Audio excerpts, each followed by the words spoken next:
infrastructure is crumbling this evening as the NintenByte Podcast continues its unprecedented rise. In cities across the globe, fans are rioting. The Pentagon has issued a statement describing the NintenByte Podcast network as a pixel-based prophecy. Some say the rise was foretold, others say it's just a really good podcast. We're talking twisted nipples, milk, and a sock puppet who doesn't talk. It's dangerous to go alone. Watch this. Welcome to the NintenByte Podcast, bitch. That's right, ladies and gentlemen, you're watching the greatest Nintendo podcast ever! Yeah! Is that a Joy-Con in your pants, or are you just happy to see us?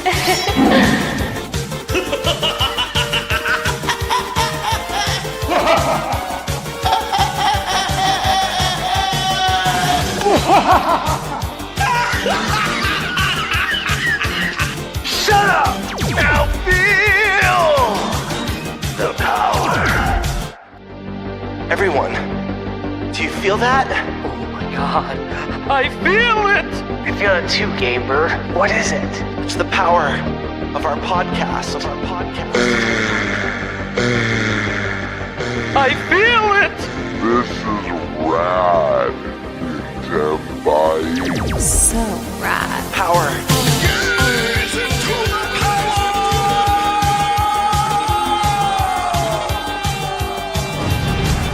Now bask in their glory. I'm NintenByte. Oh baby.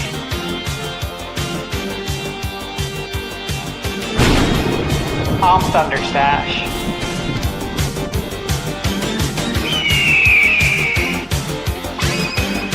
I'm GameBird Classic.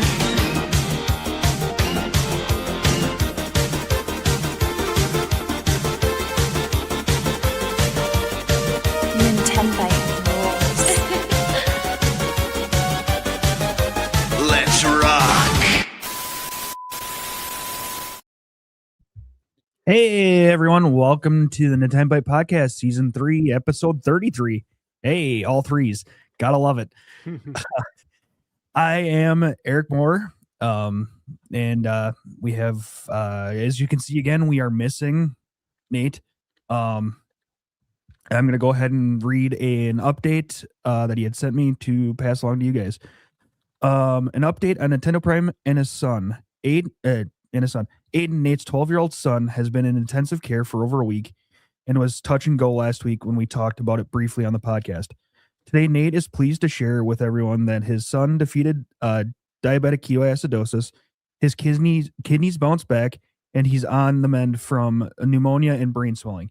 He is likely coming home at the end of the week. This doesn't end the journey, and it will be a while before life is normal. He has a road to recovery he needs at home. If you wish to help us out financially with medical bills and family bills while Nintendo Prime slowly comes back to work, you can do so through the Venmo and PayPal link that's in the description. Thanks everyone for the support and all the thoughts and prayers. So, good update from Nate about Aiden. So again, just keep praying and hoping that they're able to actually come home this weekend. Yeah, with that said, let's go ahead and introduce everybody else. Let's start with ThunderStash. Hey, what's up, friends? Yeah, this is crazy. This is the last podcast of the year.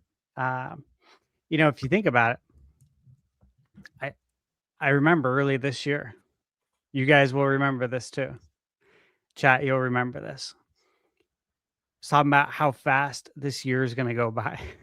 When we're all waiting for Switch 2, and I was like, I know the wait seems long, but it's going to go by really fast. And then once Switch 2 comes out, then it's going to go by crazy fast. And before you know it, it's going to be the end of the year. And I honestly feel like that is exactly what happened. It's kind of hard to believe that it's the 30th, tomorrow, New Year's Eve, tomorrow, Stranger Things. If you watch that, I'll be there watching that at the theater. I'm excited. Outside of that, hey, just staying busy. I'm working on my most anticipated games of 2026 video. and it's a big undertaking, right? You know, it's a solo project, right? Solo editing, solo everything. Except Michaela is making the thumbnail. She should be making it tonight during the podcast. So outside of that, though, it's a lot. It's a lot, and it's bigger than last year's. I'll just say that. So that's what I'm working on. I'm working on that and the video for the event that I went to last month, because that embargoes up January 5th, and I can't talk about it. That's it. What event? I don't know what you're talking about. Right. Bird, what's the word, man? Not the event you're looking for. How we doing, everyone? Another Wednesday. Stoked to hear some good news coming Nate's way. What a blessing. I know we've all been worried about him and his family and stuff. So very happy to hear that just in time for New Year's. And yeah, it's a busy time. Like Stash said, it's time's freaking flown by. I forget when I joined the crew as a co-host, but That's a good question. I can't believe right. this year's almost over. I mean, it was pre-switch too, so it's been over half a year that I've been on the show, which is just wild to me. Another month, another game, another year, another slew of games, a more depressing backlog, if you will. And I'm sure some backlogs will get brought up at some point tonight. But the list is, and my fears of catching up are growing along with it. Happy to be here, though. Backlogs, man. You know, they you can't get rid of them unless you get out of the game. That's the only way you get rid of a backlog. Otherwise, you know where it goes, right? You take that shit to the grave. Not to get dark, but it's the truth. I know. I'd have to get my backlog carved into my tombstone, but I'd probably require a few tombstones. Dude, I'd need the whole graveyard, man. Just to reflect. Yeah, it's sad, but true. The worst part is like past generation gems, that like games that I want, not just one generation back. I'm talking multi-generational games that like I've always wanted to play. Yep. You know, story. There's a reason why it's significant or why it's such an important game to other people or did something big for the industry. That part kills me because like when am I going to get back like 4 gens back and get to playing through this? The only time you get to play those games is what you had just said. You said it kills me. The only time you get to play them is if something happens to you, right? Like I remember when I shredded my Achilles tendon, you know, and I was working in the restaurant industry and I was in a wheelchair for 6 weeks, had to learn how to walk again. And that's when I got to play a lot of those games, right? That's like literally that. And I had to get an emergency appendectomy once. And same thing, like that's when I was able to go back and play these games that are generational backlog entries. Outside of that, I don't know when you will get to play them. Like you need some sort of life event to happen to allow you that time to play it, sadly. Right. Crazy stuff. Eric, you got some more to add? Not really. No, I yeah, no, it's just been one hell of a year. So it's just gonna be interesting to see what 2026 has in store for all of us, and hopefully the podcast grows and we continue to have great success. So yeah. Amen to that, man. All right. Well, hey, let's jump in to the topics. And you know, as usual, guys, we have the 4 topics. We're not gonna do topic roulette. We're gonna wait for Mr. P to get back for that. Mr. Prime. So the first topic is about the games this year. So this is the games we're most excited for at the beginning of 2025. we all know that every year, right? Especially every December. This one's a little different because it's been so crazy busy with game releases. But normally December really starts to slow down. You reflect on the year, and then you think about, all right, what's ahead? What's coming out in January, February? Is there anything I should pre-order? What am I looking forward to? What's my schedule going to look like next year? And we haven't really had, I don't know about you guys, but like it took me needing to make a video, right, to really take the time to look at that because I've been so busy. But every year we think about this, about, hey, what are those games coming out next year that I'm really excited for? And they don't always hit the mark. And that's kind of what we want to talk about. Like, hey, did these games deliver? Did they meet expectations? Did they exceed? Or did they fall short? And so what we'll do is I'll kick us off, and we'll just kind of go round robin about the games we played that we were most excited for, and if they met expectations or not. All right. So I'm going to go with my first game here, and I'm going to go Donkey Kong Bonanza. Okay. And obviously, man, we waited a long time for a 3D platformer starring Donkey Kong. Last one was in, of course, 1999 on Nintendo 64, expansion pack required. And it's that beautiful yellow cartridge that we all love so much. But yeah, it was a long time, 26 years. And it's no longer Rare developing it. It wasn't Retro Studios, who did, of course, DK Country Returns and Tropical Freeze. It was Nintendo taking back their IP, developing the game. And look, I played it. You guys know I played it, the Switch 2 experience. I said in my video how great this game was going to be. And I said in the video that this will be a Game of the Year candidate. I said, I don't think it will win Game of the Year, but it will be a candidate. And sure enough, it came out. We got the Direct that sold a lot of people that were on the fence, which was brilliant. I think that was one of the most successful Nintendo Direct campaigns we've ever seen, as far as like changing people's minds.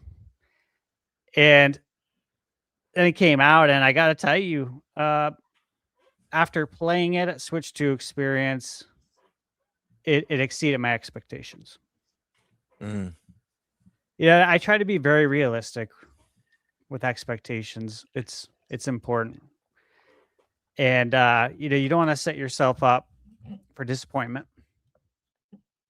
But at the same time, I did really enjoy this game. So, you go in with proper expectations. But after beating the game, seeing it through to the end, rolling those credits, and then knowing that there's more for me to do at some point, I didn't 100% the game. I don't have time for that. Got to play other games to review. But at the same time, I felt kind of good about not 100%ing it, because I know I'm going to want to go back and do that. And I want to revisit the game because I enjoyed it so much. So that one for me. And look, we didn't exactly know we were going to get a DK in 2025. Let's be clear on that. We speculated on that on this channel. I know I had said it, Gamebird, I believe you had thought we were going to get a 3D DK.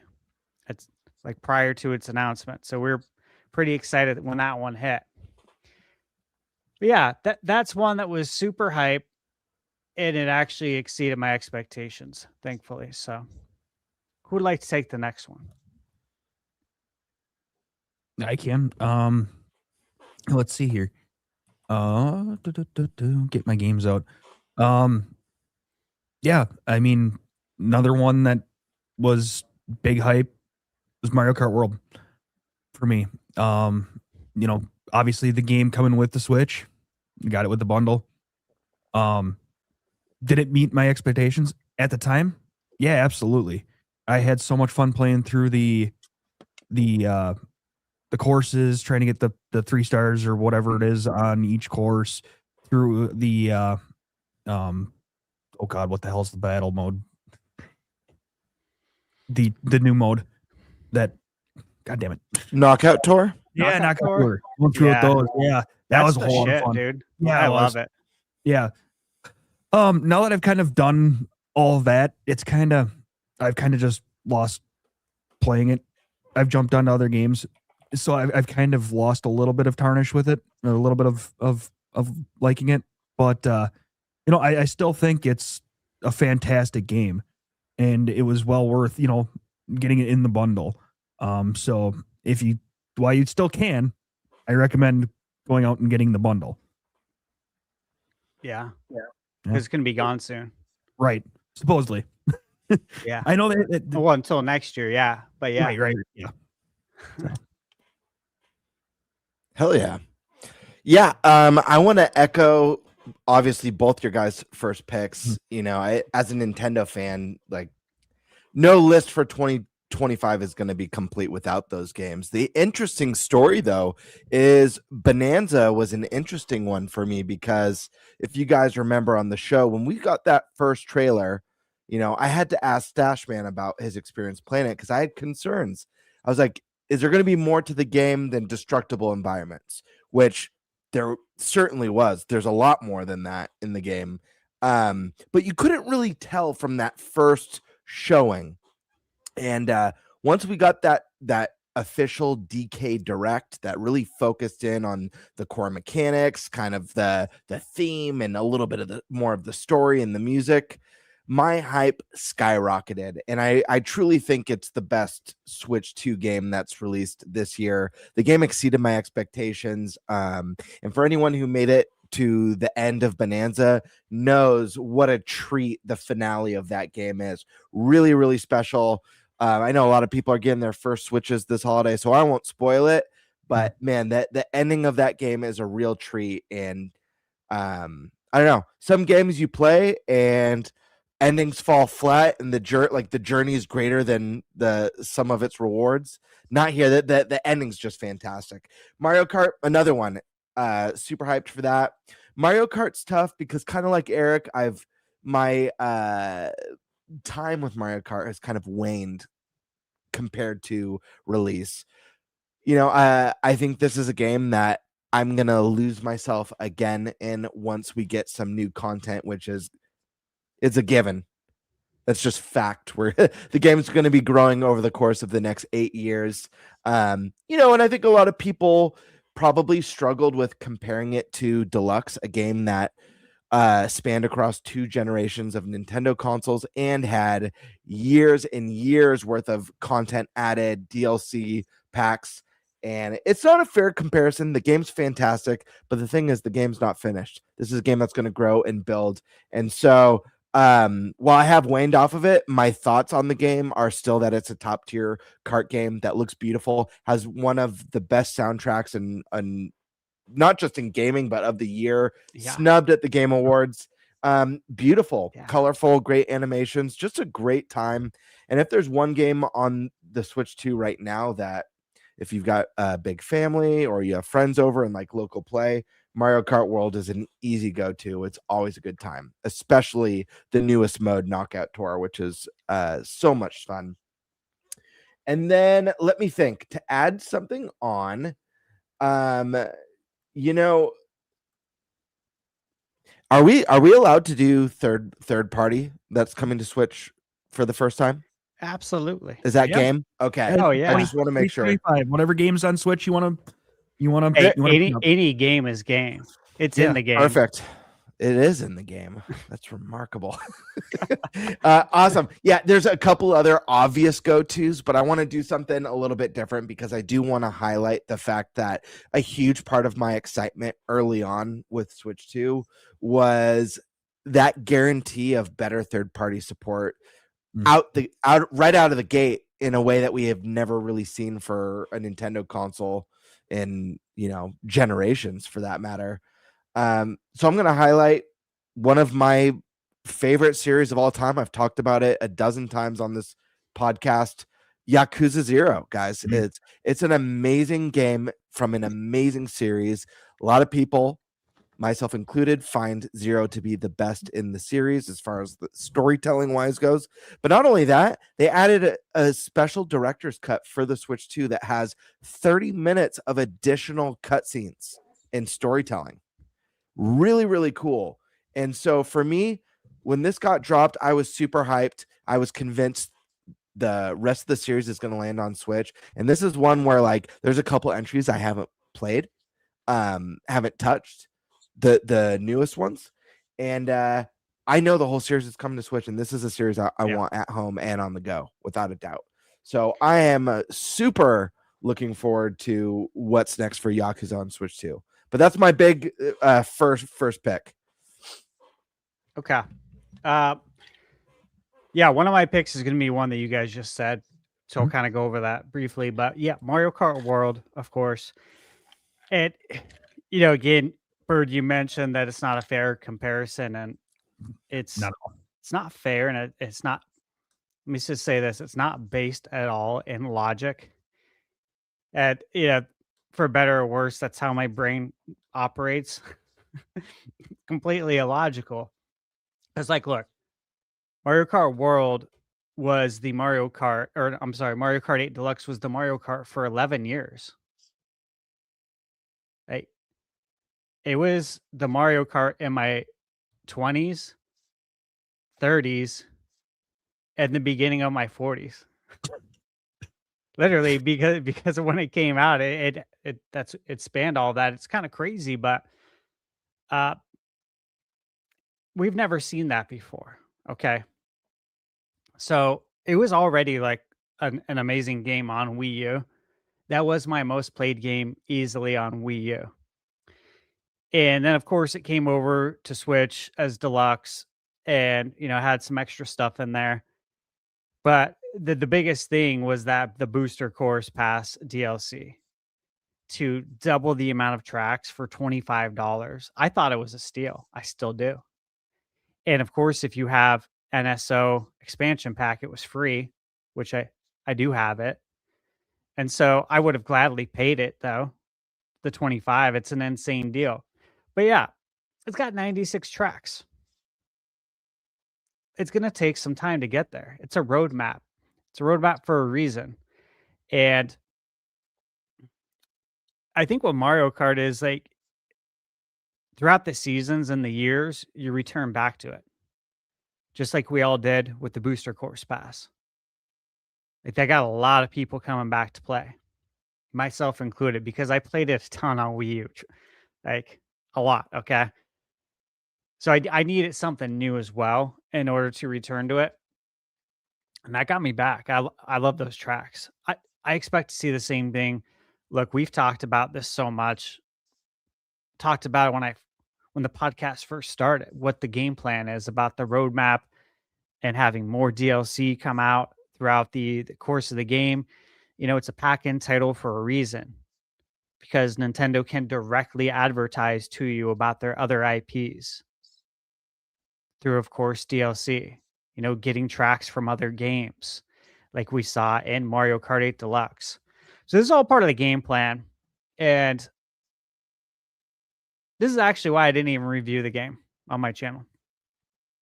It's not a complete game. I don't want to review an incomplete game.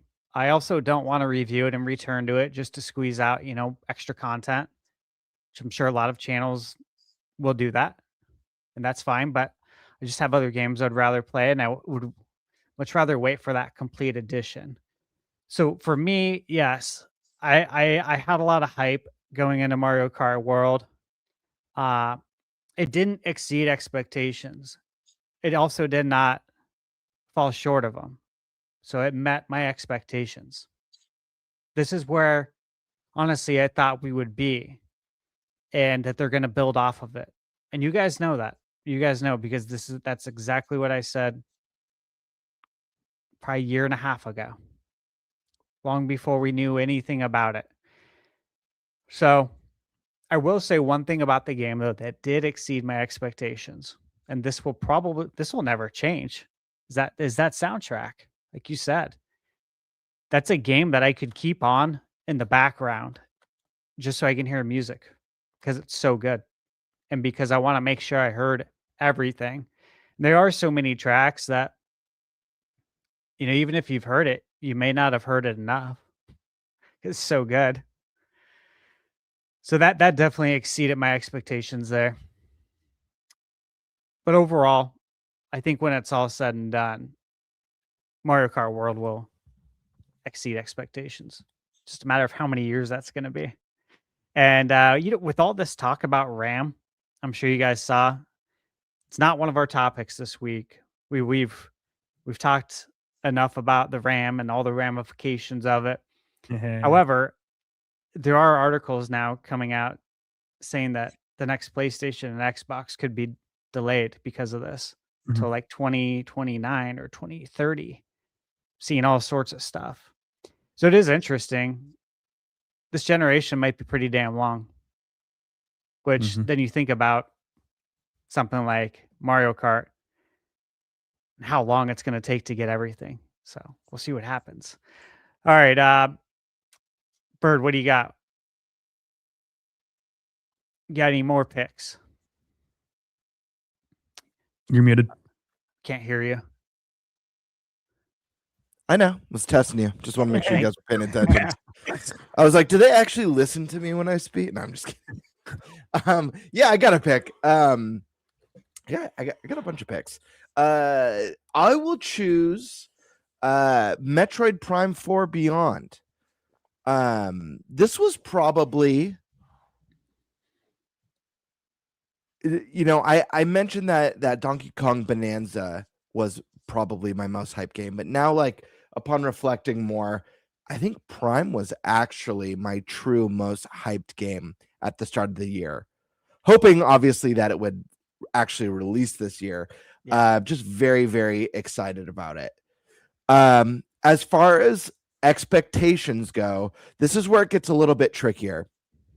I wouldn't say that the game did not exceed my expectations, unfortunately. And I don't necessarily know that it met my expectations. I think it maybe fell just short. And part of that is, I think part of that is just a time thing. I think this game is a victim of obviously swapping development from one company to another after a couple years and a little bit of a troubled development cycle. I feel like if this game had launched within the first few years of Switch 1, the perception of it would be a lot better. And I think because we waited so long, I think there were expectations. I mean, I can't speak for everyone, but for myself, to see some big innovations in the series. Now, I stand by what I said when we kind of did our overview thoughts on the game. If you guys like Metroid Prime 1, 2, and 3, I think you're going to really enjoy this game. I think as far as music, visuals, and just how the game feels control-wise, it blows the first 3 games out of the water. I think it's some of the other finer details where some of the cracks start to show, some of the Soul Valley stuff. I do wish that the level design in this one, I wish was a little bit more Metroidvania, a little bit more interconnected, where you're finding these really radical secrets. But again, I think it's a victim of Soul Valley being like this kind of like center hub that branches into different areas instead of a fully interconnected, more labyrinthy world that we're used to. That being said, I absolutely love the game. Just thinking about, before we really got our true first look at this game, my expectations and kind of thoughts of what this experience might be like, I think had grew larger than what I should have expected. But still a fantastic game, and I think sometimes we hype things up in our imagination a little bit too much. But great game. Yeah, absolutely. Yeah, to kind of touch base on again with Bonanza, just for me, it was one of my hyped games too, for sure. And I'm about halfway through it. I believe. It's been great so far. But another game took over, and I'm kind of headstrong on finishing that one. That'll be another game in my list here after this. But the one I wanted to bring up now is actually the Switch 2 edition of Tears of the Kingdom, because that one, it was kind of that and Breath of the Wild Switch 2 editions. I'm going to kind of group them together because I was excited to see what how the Switch 2 can improve the gameplay from the Switch 1 and stuff like that. So that was I've gone back and played Tears of the Kingdom. I did the ending battle again. Fantastic. Still holds up. Looks even better. I have not gone back and played Breath of the Wild, but I'm sure it is fantastic as well. But that was the part that got me hyped, was just kind of see those were the games that I want to look at to see the difference between the Switch and the Switch 2. So yeah, that's kind of where I'm going. I'm going to lump those two together and kind of just throw that in that way. Nice. But yeah, it's a really good pick. And yeah, I'd agree. I completely agree with you. You know, again, playing Breath of the Wild and Tears of the Kingdom at the Switch 2 experience, making videos on it, and then hearing from people in the comments telling me that I'm lying and that there's no way, like, you know, just the crazy stuff that people say online. And I was just like, just wait, you know, just wait until you play it and you see the HDR, you see how they use like the wide color gamut, obviously the frame rate and resolution. But those games, I mean, they feel like the ultimate editions of the game. They're not labeled that. They're labeled as, right, the Switch 2 edition. And again, if you have NSO expansion pack, those were both free, which they were, you know, for me, but I would have gladly paid the money for them because they make such a huge difference. So yeah, I would say to anyone who hasn't played these games, play it on Switch 2. Even if you don't have a Switch 2, but you know you're getting one, wait. And for anyone who's played it like halfway through and you've been wanting to return to it, just make sure you return on Switch 2. This is the absolute best way to play it. It's special. So the other one I have, and it's kind of funny that it seems like we all have the same games, and I promise you guys we didn't talk about this before. No, God, no. But yeah, it is Prime, but it makes sense because we waited 18 years for this game. So surely it's going to be on our most hyped list, right? We're going to have expectations for something we've waited this long for. And look, I reviewed the game. If you watch my review, you know how I feel about it. And I absolutely love it. And it might sound odd, but everyone's going to have their own opinion. For me, like, this exceeded expectations. I really, really love it. The tech side of it also. And we've all talked about this before. We've talked about a lot on the podcast. You know, I still play regular Nintendo games, right? I just bought the Analog 3D. Like, I've had it pre-ordered since day one. You know, I'm hyped for a Nintendo 64 console to hook up to my TV. So clearly I'm not a graphics snob. None of us are. We love art style. We all really value art style. If it's got great graphics, great. That is a bonus, but it's not a prerequisite. That's the difference here. Now, we can all appreciate beautiful graphics. And Prime is one of those games, right? Assassin's Creed Shadows on PS5.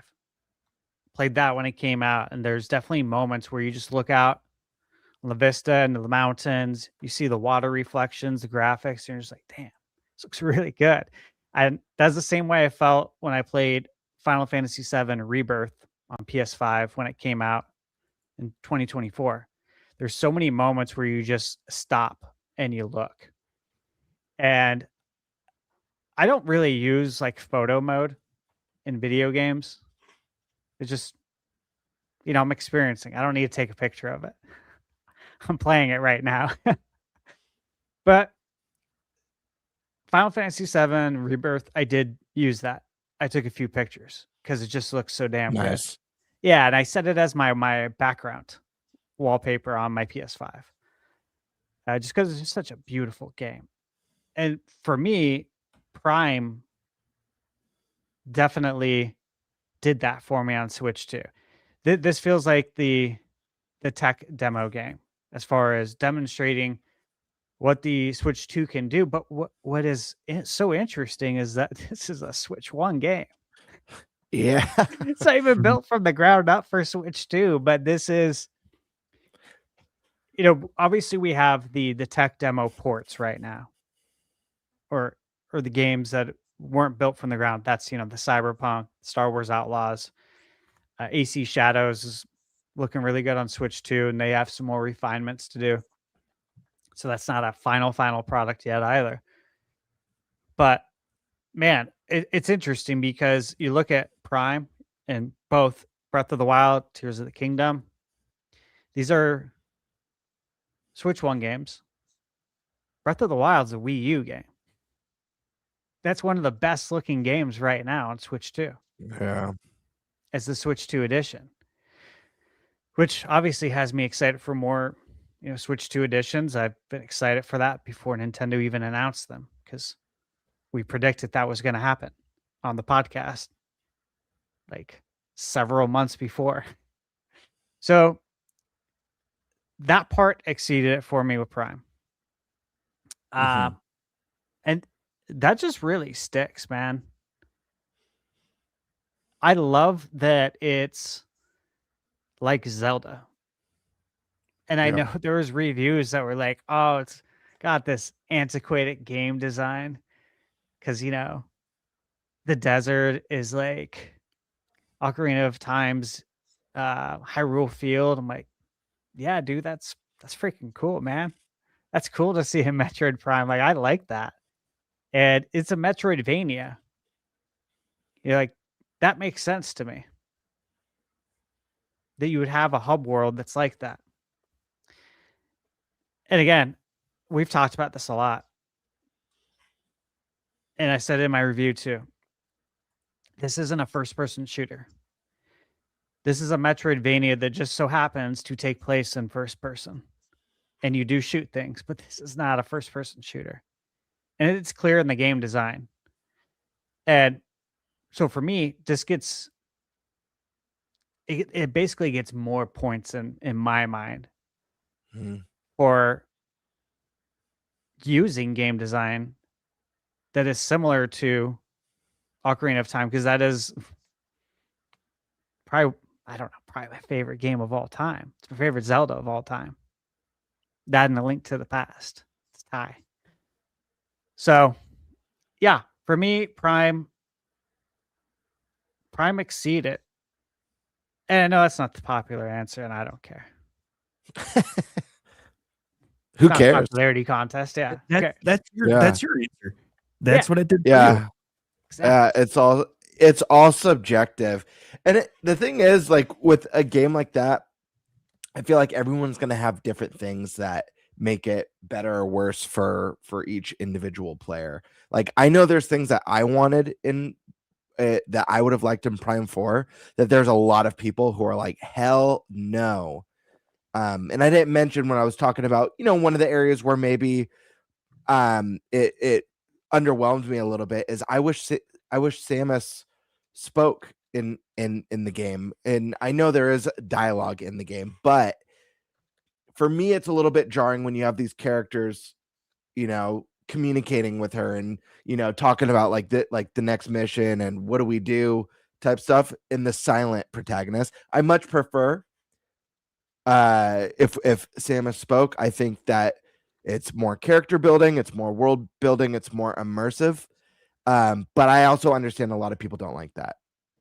A lot of people don't want talking from Samus. So, that's something that maybe I would have given a lot of bonus points. A lot of people have been like, I hate this so much. So it's all subjective.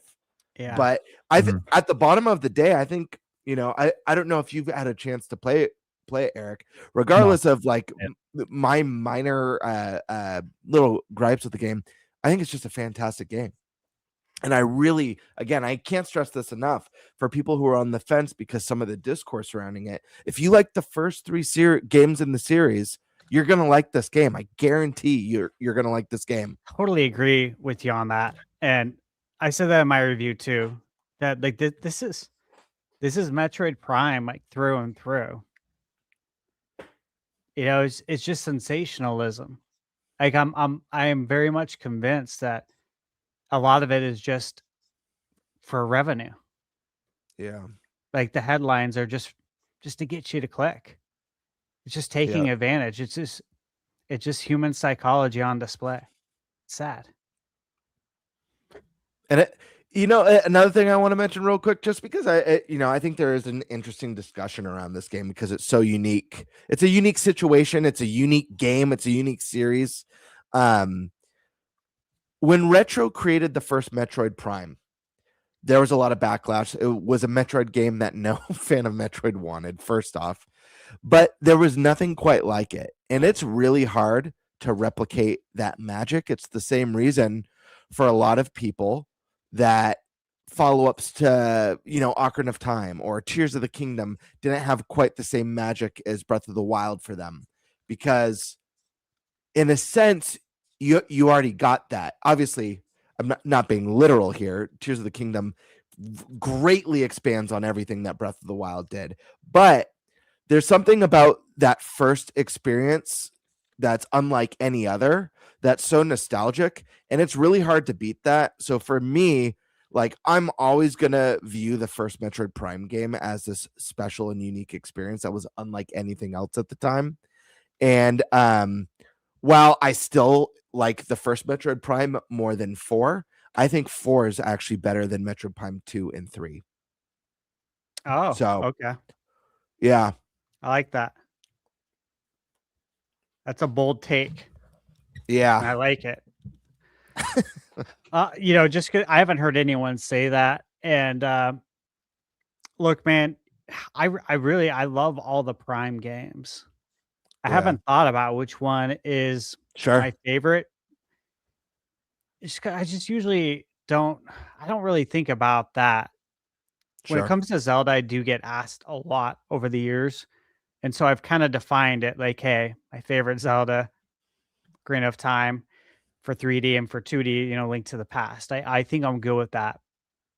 But, as far as like Metroid and Mario, I don't know, man. They're all so amazing. You know what I mean? Like, that's true.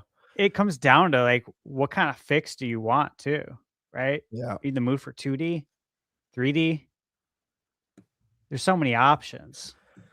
Yeah, I feel like when any time I try and narrow down the list of like favorites of a series or favorites on a console, it's like maybe I have like a defined first, but like everything else always feels so like, what's my mood today? Very interchangeable. Like my 2 one day is maybe, the more I reflect on it, is actually my 4, and my 4 is actually my 6. But then the next day I'm like, actually, no. When I think about it, I forgot about this one part. So yeah, it's really difficult. Yeah. And then like you have to weigh nostalgia as well. And like if you think about it, like for me, I'm 40. It came out the year Nintendo came out, and I've been playing since I was 3.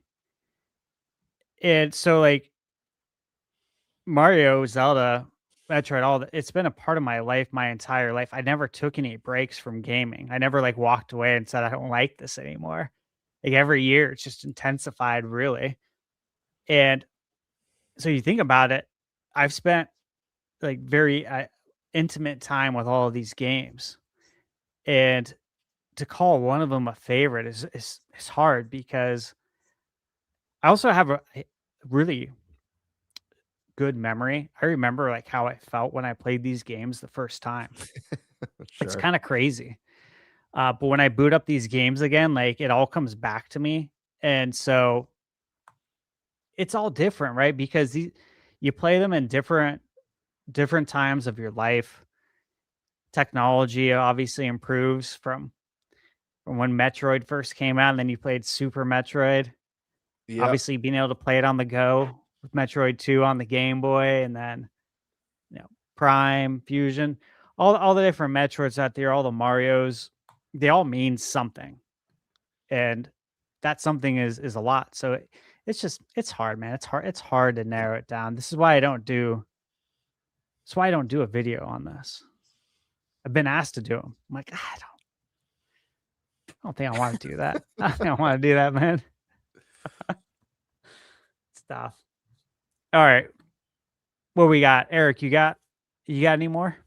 Yeah. The game that took over for me from Bonanza was Hyrule Warriors Age of Imprisonment. I've been playing that pretty well straight since it came out. Having an absolute blast with it. It's fun to see the story. It's kind of lived up to my expectations because it's a Warriors game. I love Warriors games, so I still think it'd be fun to try to play it multiplayer.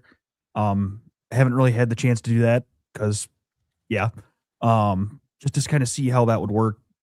But it's been an absolute blast trying to get like I said, I was trying to get all the upgrades done that I had on the map.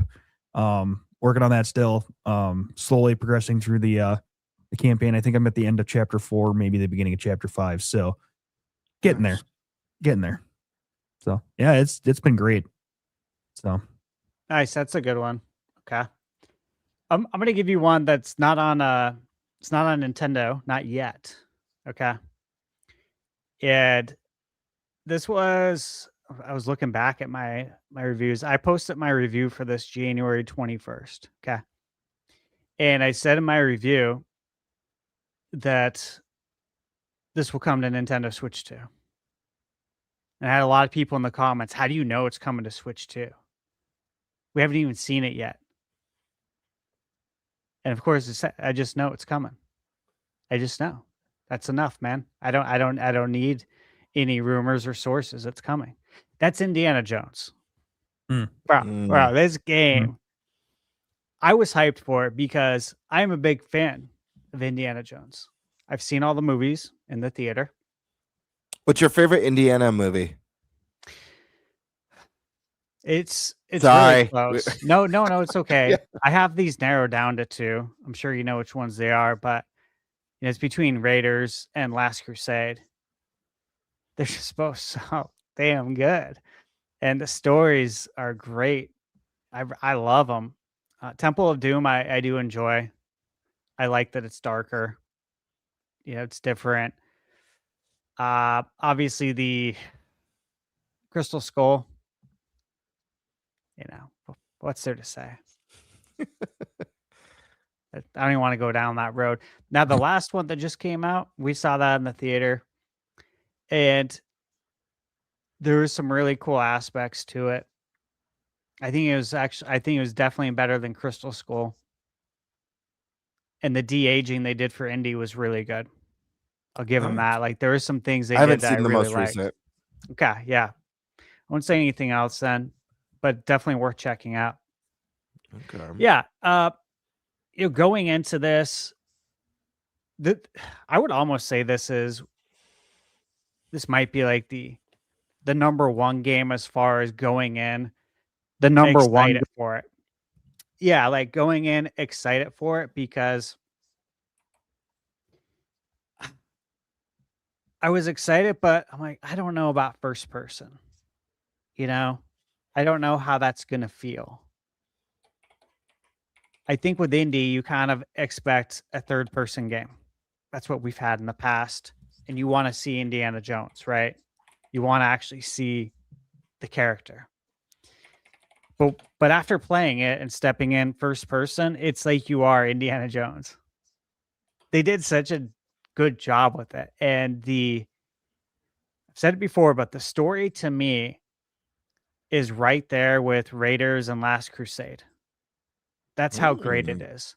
And I had mentioned in my review that I was going to wait to play the DLC when it comes out, when the actual game comes out on Nintendo Switch 2. That's how confident I was that it's going to come out on Switch 2, and that I'll revisit it on there and play through it again because I actually loved it so much. And then I'll play the DLC, and the DLC is the Order of the Giants, which is out. I haven't played it. Just like I said, I won't play it until it's on Switch 2, and then I'll revisit it. But that's about the Nephilim. So I'm like, dude, I'm excited to dive into that. That's something I've studied up on quite extensively for probably a couple of decades. So I want to see what they have to say about it. But yeah, for me, that game, super excited, nervous because it was in first person.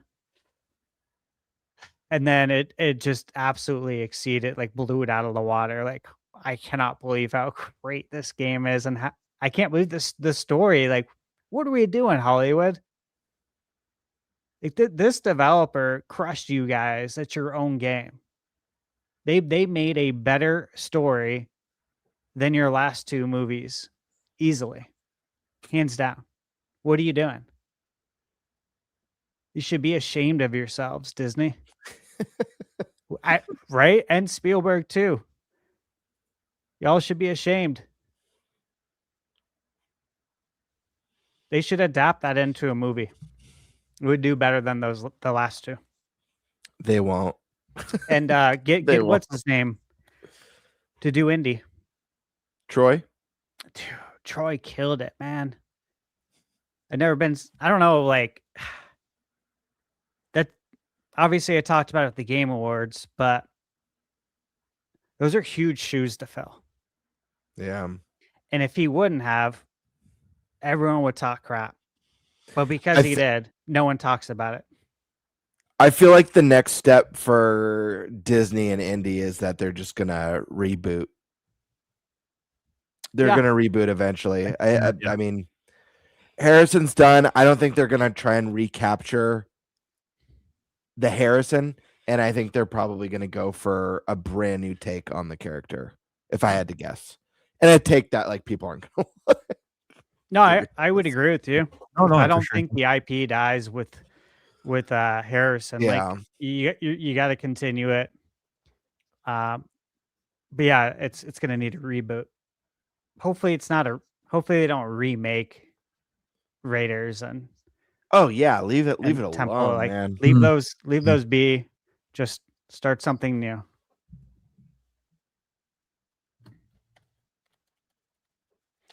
Bird, you got any more? Yeah, I'll kind of let me see. I mean, I want to kind of echo what Eric said about Age of Imprisonment. I was super excited with that one. I like the Warriors games. I'd say that one, you know, I've played all the Zelda Warriors games. I've played most of the Warriors games on PlayStation as well. So I think that one is one that just kind of landed with my expectations. It looked like Age of Calamity, but it looked like it was going to look better, perform better, and have a more coherent story. And it had all of those things. And I loved every minute of it. It was just a great, fun time. So that one I definitely want to echo. And then I want to jump back a little bit and just reiterate, you know, third-party support.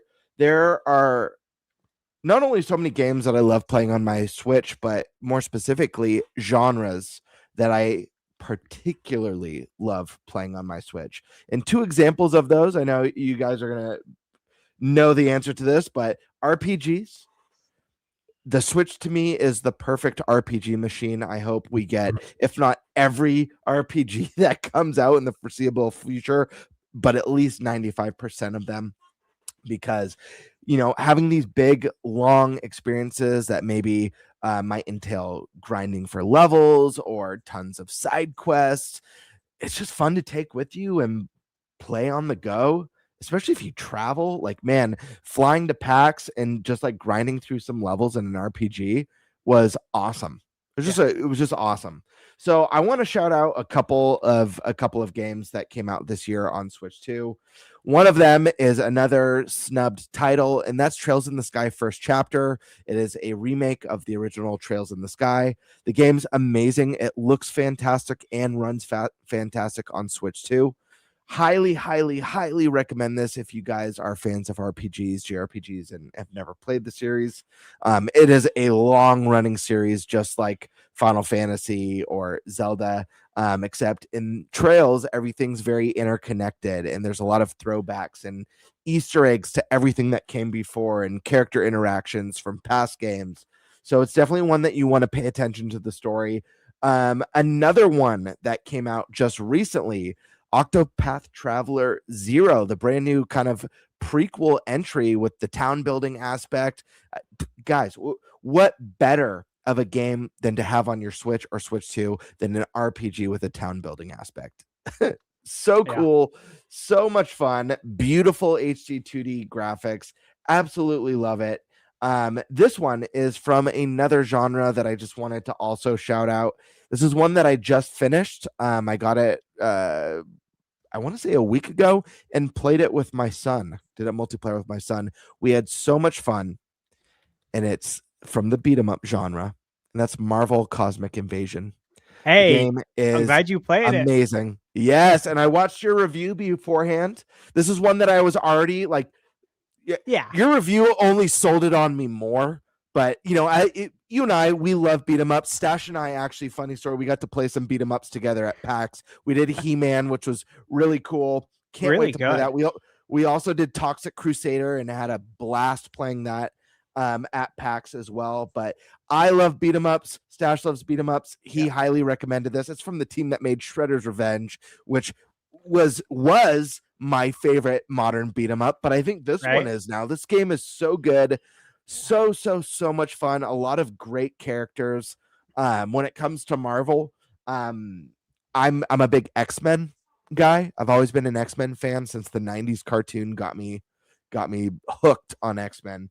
And I used to play all the X-Men games both on Sega and SNES and in the arcade. So getting to play as Storm and Wolverine in this one, great soundtrack, incredible pixel art. Some of the bosses are spectacles and are multi-phased, which is really cool and adds an added layer of challenge. But also there's a leveling mechanic in this where, your characters get levels and get listen, go watch Stash's review. I don't need to sell you on the game. Go watch Stash's review. The game kicks ass. But beyond that, this is just another genre that, like, I love my PlayStation 5. I like my Xbox, but this genre, if I'm gonna buy it anywhere, I'm gonna buy it on my Switch, because this is a game that I want to be able to play anywhere. This is a game that I want to be like, oh, I'm going to my buddies tonight. Hey, I'm gonna bust out Marvel Cosmic Invasion. That way we can crack open some cold ones and just shoot the shit and play some classic 90s style gaming. So love to see this land on Switch 2. Absolutely love it. Yeah. Great shout out on that. And yeah, I did a pinned comment on that video, kind of detailing what I think is going to happen with that game. But there's so much planned for Marvel in 2026.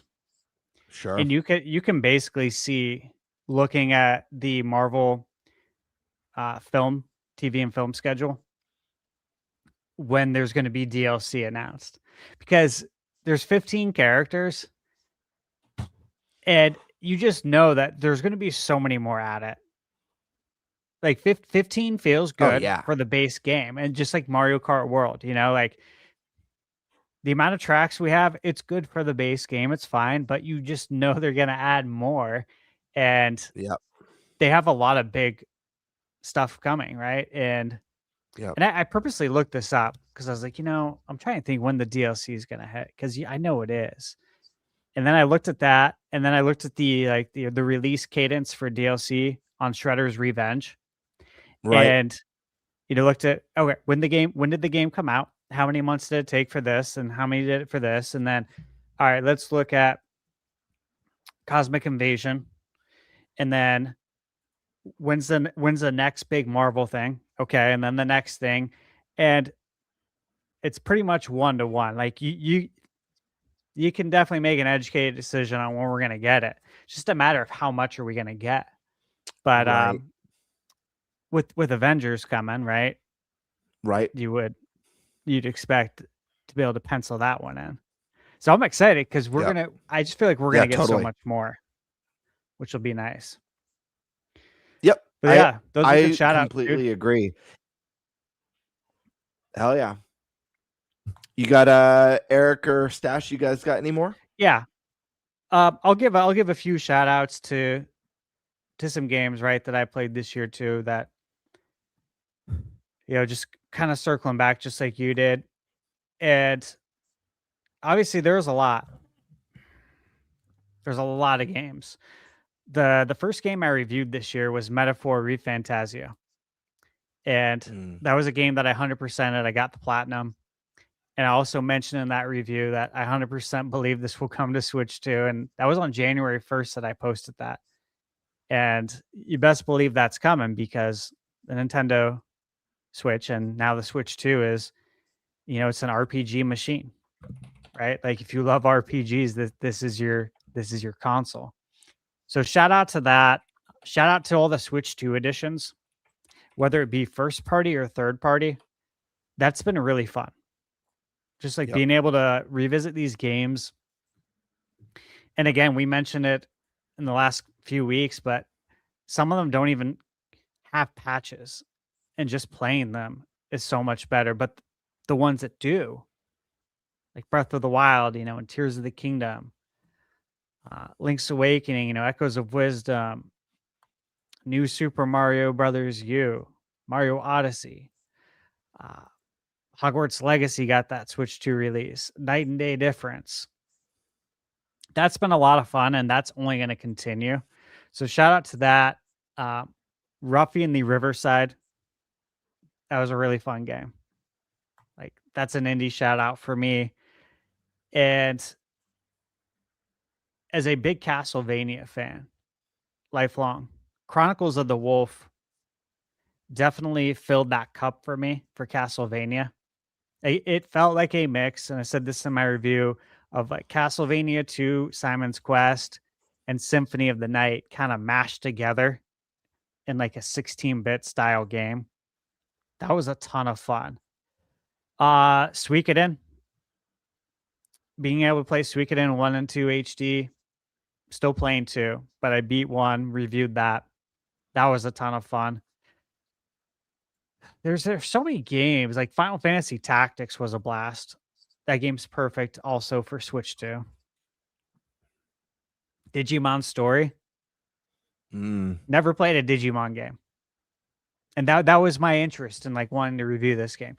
One, it looked good. Like even when we played it, guys, at PAX, Bird, you and I played it right next to each other. And I had said to you guys, like, I was actually looking forward to playing this game. I've had no interest in my life in Digimon. However, the scope and scale of this game, like you could tell that there was more funding available, I guess, for this game, that they were going to go hard on this. And I was excited to play it. And then when we played it, I'm like, okay, this is good.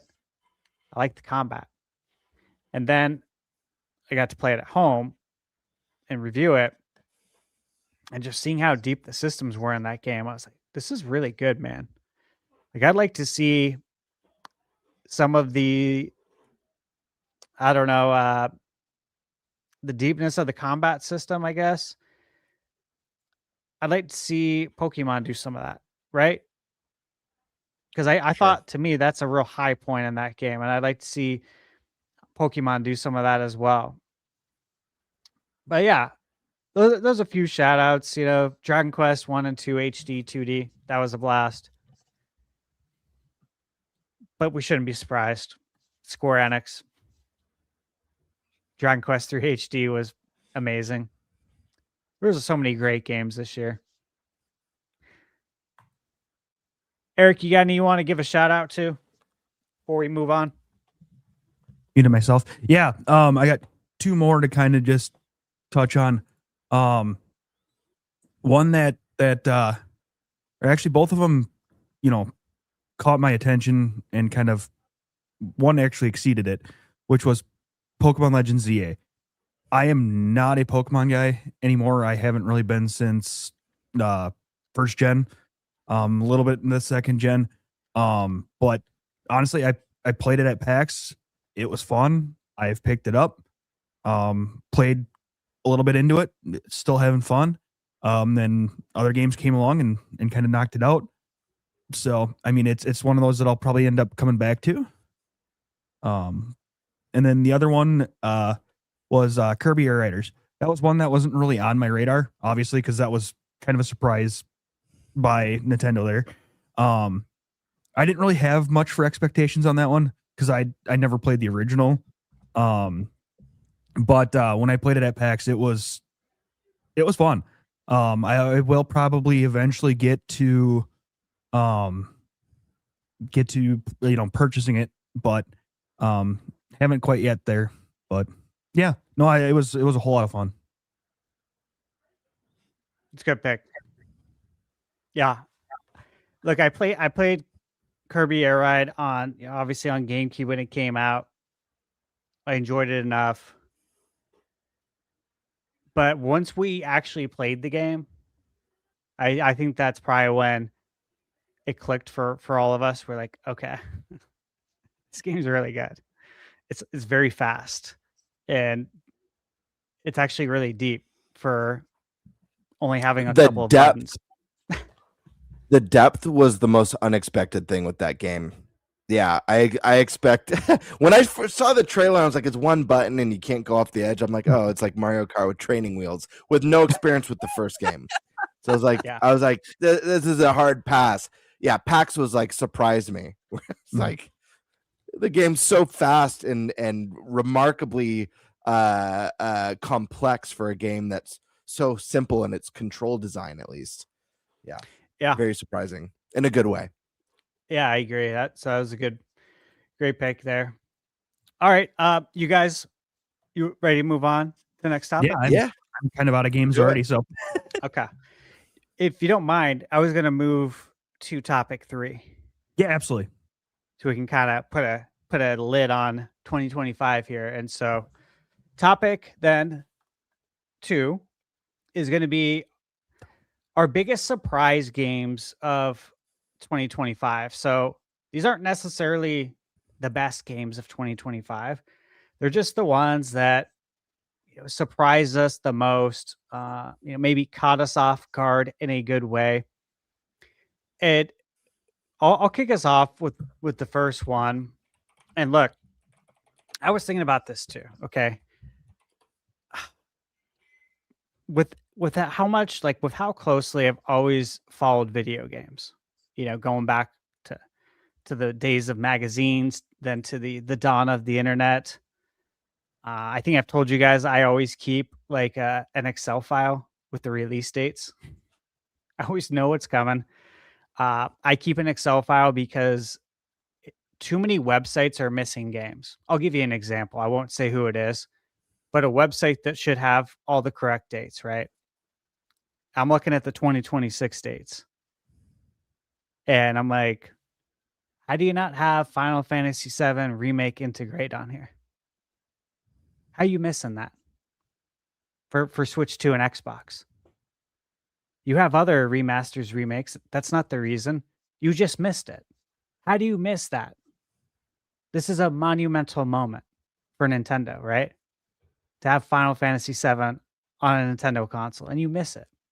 But this is why I keep an Excel file, because I can't trust one source to do it. I have to pull from multiple sources. And so the point of bringing this up is that I know what games are coming out. However, sometimes there are games that slip through the cracks. The games I've never heard of, and neither have they. And then I somehow hear about them, or in some cases, I'll get an email from a developer and they'll tell me about a game. And I get emails from a lot of developers, and some games, I'd say most of them, I probably don't have any interest in it, but some of them I do. I read them all and I reply to all of them. And then I also know what I like, which is why if you look at my reviews, sometimes people say, it seems like you like all the games you review. Like, yeah, I'm a really good judge of character. I know what I like. I'm not trying to play crappy games. Who in their right mind is trying to play crappy games? Who wants to waste their money? Nobody, right? I'm trying to find the best of the best. That's the name of the game. We want to have fun. However, there was 4 games this year. And I'll just give you my first one that, dude, they weren't on my radar at all. I don't know if they were on anyone's. Who's to say? Who's to know? The first one is going to be Kingdoms of the Dump. Dude, like this was not on my radar. And man, when I was reading up on it, and I talked to the developer too, and this game was made by 2 janitors, full-time janitors. That's the best part. I love that so much. So do I. It is so cool. Like they work full-time as janitors, and they made this game over the course of like 7-8 years with their free time. And the whole game is themed around that garbage trash. But it's extremely charming, very well written. Music's great. The gameplay is the best part. But it's a JRPG. And it's in the title, Kingdoms of the Dump.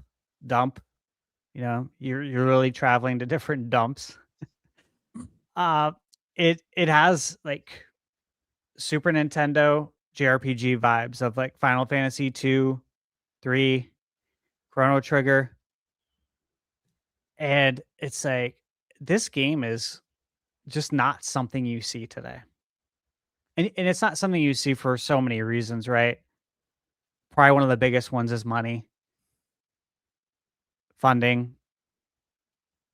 People have these crazy ideas, and they may not have the money to ever have that idea come to light. And then when it comes to like the big dev studios, they would never make this because it's crazy. It's risky. They make sure things. They make games that are, long-standing IPs, another, Assassin's Creed or another fill in the blank. This is just so weird. And it's so cool that it exists here in 2025. And I also reviewed this game because it's coming to consoles in 2026. And I wanted to get the word out there because this game's amazing. So if you want to know more, you can check out my review. It's spoiler-free. But that game 100% came out of nowhere. And it's easily one of the most memorable games I've played in a very, very long time for those reasons. Hell yeah. This is one that I cannot wait to get my hands on. I watched your review. It was a game that I saw in before its release. I forget what the event was called where they showed they did like an indie JRPG direct that had like a 100, and the game was featured in there. So it was slightly on my radar, but again, you never know. You see all these cool small projects. I kind of forgot about it. And then you, ThunderStash, messaged me and you're like, dude, I'm playing this game that's so up your alley that you'd love so much. You have to play it. And it's one like I watch your review, just watching the footage, the beautiful pixel art and like the combat system and just the amount of like the game is dripping with charm and personality. I can't wait to get my hands on this one. It sounds awesome. And especially hearing your thoughts on it and how it was one of the most surprising experiences that you had this year, that hypes me up even more for this one. Very, very cool. Yeah. Thanks, man. Eric, what do you got? No, Gamebird, if you got something else, No. go for it. Go for it. Go. I mean, one of them I did say at the end of last one was definitely Kirby Air Riders. I mean, that was a definite blind shot that I don't think anybody had on their bingo card coming into anything. So it fits for both topics. It's great, kind of beat my expectations when I played it at PAX, and then surprised the hell out of us, I think, when it was announced. So yeah, that's kind of that one for right now. I'm racking my brain for other ones right. Crossovers are, in my opinion, totally count, because you could have your favorite experience or one of your most memorable could have also surprised you the most. So I think that's valid to have doubles. Man, there's this year that I had a good feeling about both of them, but they're both fantastic, and I think they exceeded my expectations, whether it was just within the gameplay and design or art style and combat. And those two of those right off the bat is Ruffy in the Riverside, which feels like almost like a rare style throwback, has graphics that look like N64 in the modern age, which is really cool. A little bit of N64, a little bit of GameCube in there. Really, really cool. And it has a gameplay loop that's unlike anything I've ever played in a game before, personally.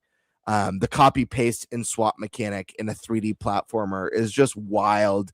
And it led to so much fun experimentation and puzzle solving. And it's really, I love to see what that team could do next with those characters. And when I played through Ruffy, I was like, man, I hope we get a sequel, because this was really cool. And I'd like to see their return.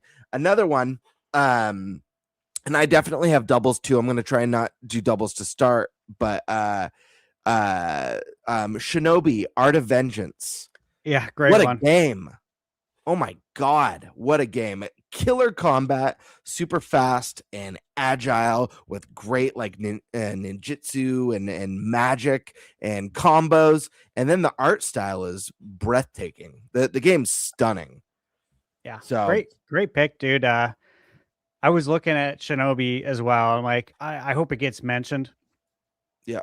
It's deserve it. It's very good. Good pick there. Yep. All right. I'll give you my next one then. And so this one I bought at launch on Switch too, along with a handful of other games. And that's Fast Fusion. Okay.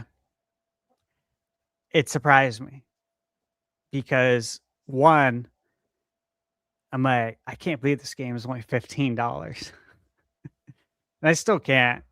And they added a free update, which added more tracks, more graphic options. But this game is absolutely stunning.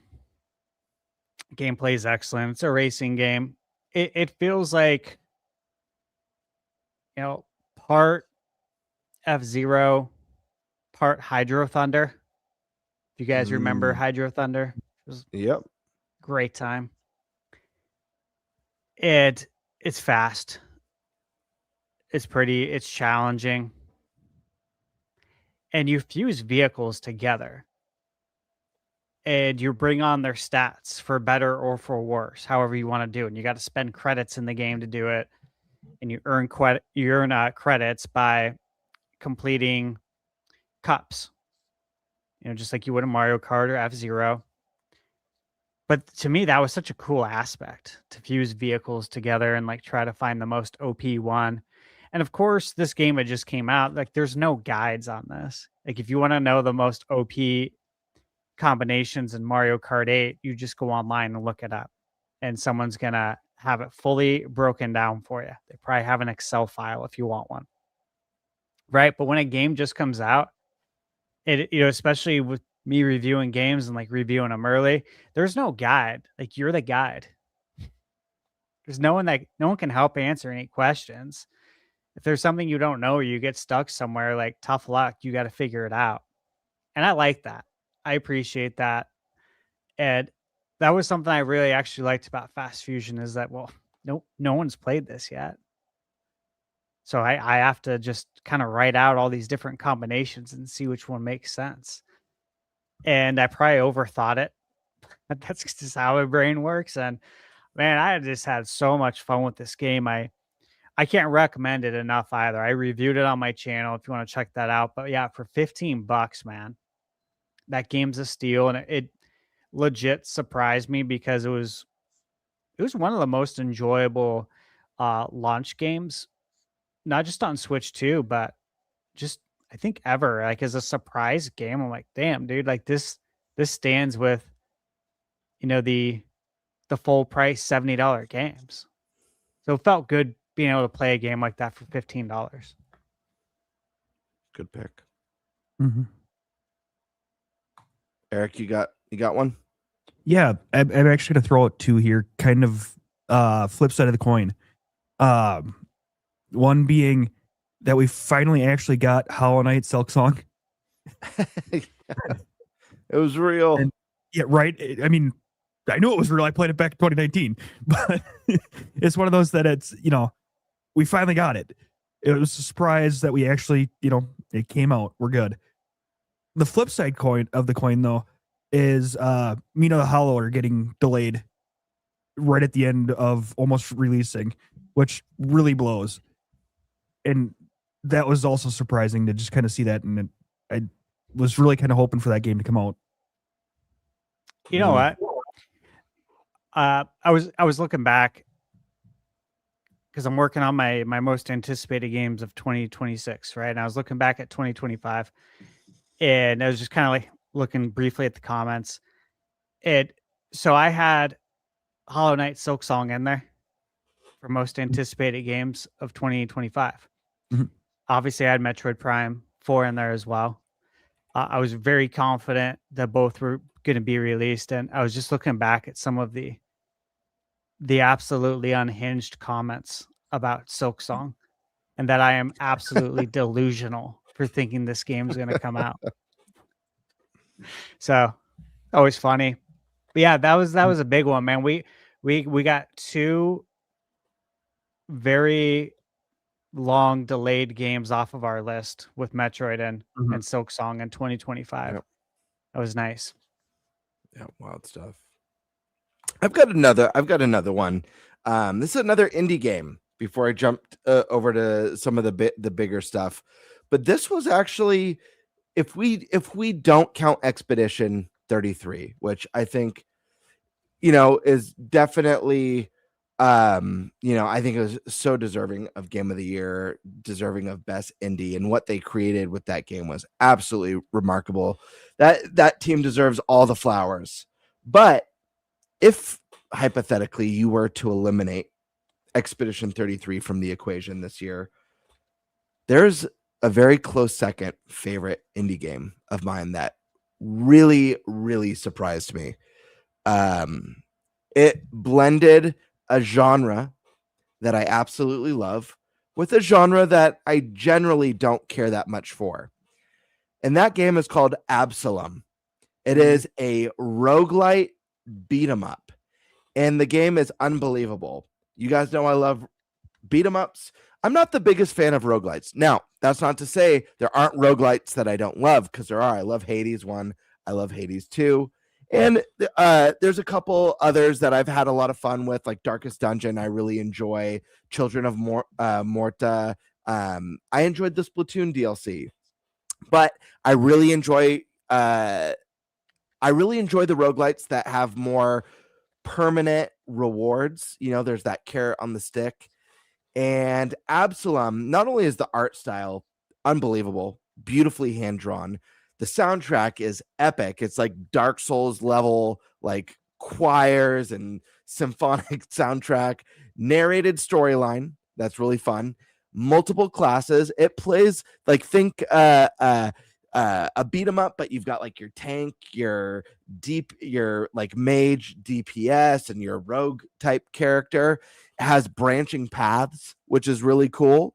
There's a set. So unlike games like Hades, where it's completely RNG level layout, there are set paths on this, and crossroads where you decide, do I take the northern route? Do I take the southern route? And then you end up on a completely different path with a different boss at the end. But maybe you take that southern route and you notice there's a gate that you can't open because you need a key, but you don't even get the key till you've completed the second world. And then you go back to world 1 and you work your way through that first world to get to that log. It's really, really cool. The bosses are a ton of fun. And a lot of the stuff, the way the art is designed, there are, we talk about games where you kind of stop and pause and just take in the surroundings. I swear to God, there are moments in this game that look like they were pulled straight out of a comic book, out of a comic panel. It is really, really cool. They don't do the comic booky thing. It just is, the art's just stunning like that. But Absalom blew me away. Unbelievable little indie gem. And if you guys like roguelites, if you guys like beat 'em ups, check this one out, please. It way exceeded my expectations. And not only that, it's a blast to play with friends, both locally and online. Ton of fun. Did you play it on Switch too?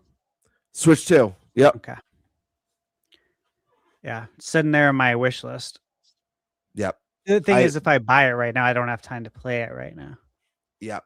But I know I'm For going to sure. play No, it I and get review that. it. Yeah. Dude, Stash, you'll love it. I know. It's really, really cool. You get That a little looks bit of great. Hades in there, a little bit of like Marvel Cosmic Invasion and Shredder's Revenge in there, and then some really cool permanent rewards, whether it's skill tree or certain perks that you can permanently. So you do feel that kind of rags to riches feeling, which for me makes a roguelite enjoyable. When they erase everything and you go like back to zero every time, I don't know. It's hard. It doesn't have the staying power. I like to feel that character growth as well. Me too. Yeah. I think all of the roguelites I've played have that. Like Teenage Mutant Ninja Turtles Splintered Fate has that, where you get permanent upgrades, and I love that. Yep. Obviously Hades does. Yeah, that's what I want. Like I want that in my roguelite games. That to me does make it enjoyable, just like you said. Mhm. All right. I'm going to give one here that here's another one that just totally caught me off guard. And I reviewed the game, but let me just do this. Let me read you the email I got from this developer. And just remember, I live in Arizona. I'm an Arizona native. I will be going tomorrow. We have tickets to go see Stranger Things finale in the theater. Nice. I've been watching it since the day it came out on Netflix. So, been a big fan for a long time. And so, with that in mind, I'll read you this email that I got. And this should probably make it more impactful.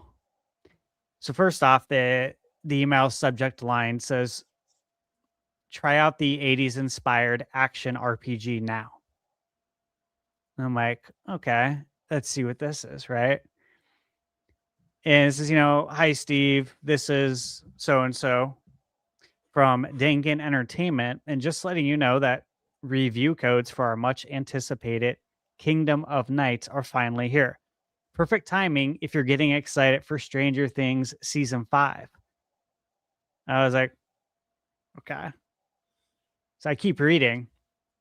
And it says Kingdom of Night is an 80s themed isometric action RPG where you play as John, a teenager fighting to save the town of Miami, Arizona, which is a real town here, from demon lords who have plunged the community into its final terrifying night. Choose your class, customize your abilities through flexible skill trees, gather powerful gear, and battle nightmarish creatures as you infiltrate massive lairs across a fully explorable, interconnected town. Open-ended quest, colorful NPCs, and serial-style side stories blend coming-of-age drama, cosmic horror, and a touch of true love into a single high-stakes adventure to stop the ultimate evil before the sun rises." I'm like, what? This game sounds freaking awesome. How did I not know about this? Like, it's a game that takes place in Arizona. It's an RPG, which that is definitely my favorite genre. And it's 80s themed. It's Stranger Things as well. Like, how did I not know about this? And I'm like, how did this person even get my contact information? I am so glad he reached out to me. Right. You're all, who are you? Yeah. dude, I read this to Michaela. I'm like, babe, you got to hear this. Like, listen to this game. And I said, now, keep in mind, I said I knew nothing about this game. Like, had they not emailed me, I would this game would have never hit my radar. And I even told her, like, I like disappointed myself for not knowing about this game. But dude, once I started playing it, because I didn't want to get too hyped, because I read it, I'm like, okay, this sounds amazing. And I start playing it, and I kid you not, I think Michaela came out at like, I don't know, 3 or 4 something in the morning, and I was still playing it. And I think I went like something crazy, like 10, 12, 14 hours straight playing the game. Just went absolute ham. And like totally screwed up the following day. As far as my sleep schedule was just all jacked up. Because I went back to sleep, but then I only slept for a few hours and then just wasn't super productive the next day. You guys know how that is at our age. But man, it felt worth it because the game is so good. Also, this is a game that is going to be coming to consoles, which again, this is a big reason why I wanted to review it. So this was on PC, but I'm basically getting a head start on reviews by playing it on PC, knowing that it's coming to console and it's going to run exactly the same. Because these aren't demanding games like this and Kingdoms of the Dump, Super Nintendo style RPG. It's going to run the same. Yeah. We have no performance worries here. So yeah, that is a game that completely caught me off guard in the best way possible. Yeah, I'm watching the trailers on Steam. It looks pretty friggin' awesome. Dude, I couldn't believe too just how many character classes there are. And how deep the skill tree goes, and then the magic system, and then how many items there are. Like, this is an extremely deep game. Like, there's a lot of depth and strategy that can go into this if you want it. Like, you don't have to do that, but if you want it, it's there kind of thing. And I was like, man, like I don't know how this is. I don't know how much it was. How much does it say how much it is on Steam? Is it like $20? It is $20. Absolute steal. Absolute steal. Yeah. Again, it's interesting. All these games that came out this year that were inexpensive. They were just absolute bangers. Will you post because I will forget. Will you post the name in the private chat? I'll give you the one better. Dude, there's just there's so many games. I know this was one that I was interested in. I remember you reviewed it, but there's just so many. It's so hard to keep. I don't have a list. I don't got an Excel sheet like the Stash Man. Yeah. And he's smart. I'm an idiot because if you don't, you're gonna miss out on stuff. That's just the way it works. Like there's way too many releases now. The number of times I've been like, oh my god, what the hell was that game that I was so excited for? You know what I mean? So yeah, especially I don't know what I'd do and without everything. it. Without that Excel list, I don't know what I would do. I mean, I'd just be operating off of memory, and that's a tall order for sure with the amount of games we get today. God, I'm just watching the trailers, and it looks like there's a almost a Zool-esque monster. Yeah, there is. Yep. This looks like my kind of game, straight up. And yeah, I love that. I'm like all about too. the 80s stuff. So wild. It's so good, dude. And there's also a lot of like Arizona. I wouldn't call it like not myths, folklore. Oh yeah. Like, there's a lot of Arizona history about like crazy stuff that's happened here that has always been super interesting to me. What do you call it? The Lost Dutchman's gold mine and the stories behind that over at the Superstition Mountains, and the amount of people that go missing there every year. The place being booby trapped. Like literally you could walk across you could be hiking the mountain, you'll fall through it. Like there's areas that are like hollowed out, and you'll just literally fall like into the inner mountain. And the stories that I've heard now, again, there's stories, but some of them have news stories behind them, and there are missing reports, missing people reports that match up with it, and there are bodies that have never been found.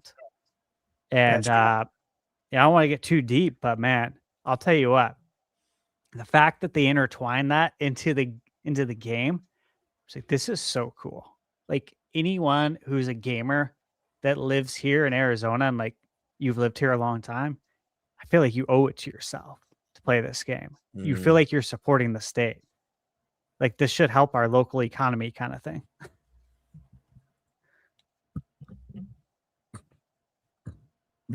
Yeah. I'll throw in one more just that kind of ends my list here. I haven't played this game, but the concept looked absolutely amazing, and I've watched a couple people play it online with YouTube, and that's Ball X Pit, whatever you want to call it. What game? Yeah.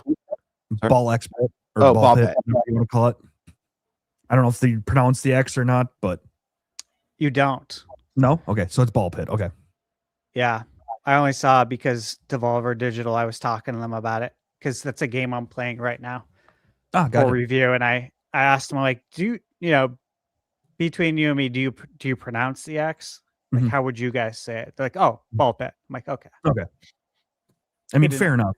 It I rolls don't off know, a Ball Pit. whole lot better than Ball X Pit. Yeah. Yeah. No, but that concept, and like I said, I've watched, like Game Grumps play it and things like that, and a couple other YouTubers play it, and it seems like a freaking awesome game. So It is. yeah. It is. It can go deep. Balls deep.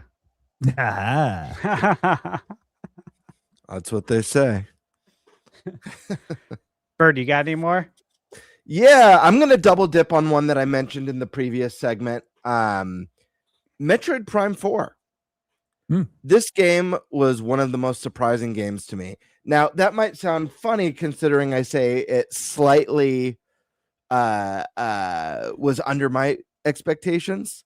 That's just the overall, the sum of all the parts. However, there were two core elements to this game that exceeded my expectations and really blew me away. One of them, Stash, really touched on in our first segment, and that's the visuals. I'm not a graphics guy. I like great graphics. It's a plus, but it's not make or break. This game, just knowing that this is a Switch 1 game is like, wow. It's a technical marvel.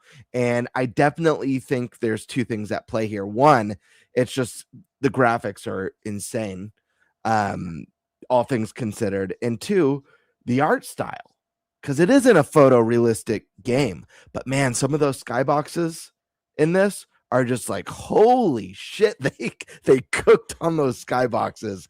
Yeah. The game is just gorgeous, and knowing that it's from the past gen, a gen that really started to show its age in its last couple years, and you see a game like Prime, and you just wonder what sort of sorcery was used to make it happen. So that really blew me away. And then I've been waiting to try out a very unique feature on the Switch 2, and I saved it for this title because I didn't have anything in my library that I don't know, required or would really show off this feature in a way that Metroid Prime 4 would, and that's mouse mode. And it's something that you see in the preview events. You hear about it here from Stash, but it's one of those things that you really got to experience for yourself to understand and connect the dots fully on how impressive it actually is in that seamless transition of putting down the Joy-Con and then pulling it back up just to swap in and out is really remarkable. And sitting down on my couch and doing a mouse on my leg or the coffee table was just something else. And so that really, those two key parts in Metroid were really both wow moments for me, in a way that I was hyped for they didn't just meet those expectations, but they really exceeded them. That's a good one. Yeah, good call on that. I like that. I got one more game that surprised me, and again, you'll notice all of these games are games that outside of Fast Fusion was 100% on my radar, but Kingdoms of the Dump was not. Kingdom of Night was not, and the other game that was not on my radar was By Sweet Carol. Just I didn't know about it. Yeah, I didn't know about it. And actually, one of my subscribers, shout out to Jamie Camp, he was talking to me about what games he's looking forward to, right? And he had actually sent me a list. He emailed it to me, and I was looking it over, and I knew all the games. I was like, yeah, these are all great picks. But then I saw By Sweet Carol. I'm like, what is this? And of course, Googled it, and I'm like, oh my God, this game is gorgeous. When is this coming out? And so I looked into it, saw that the release date was coming up like pretty soon here. I think it was maybe 2-3 months out.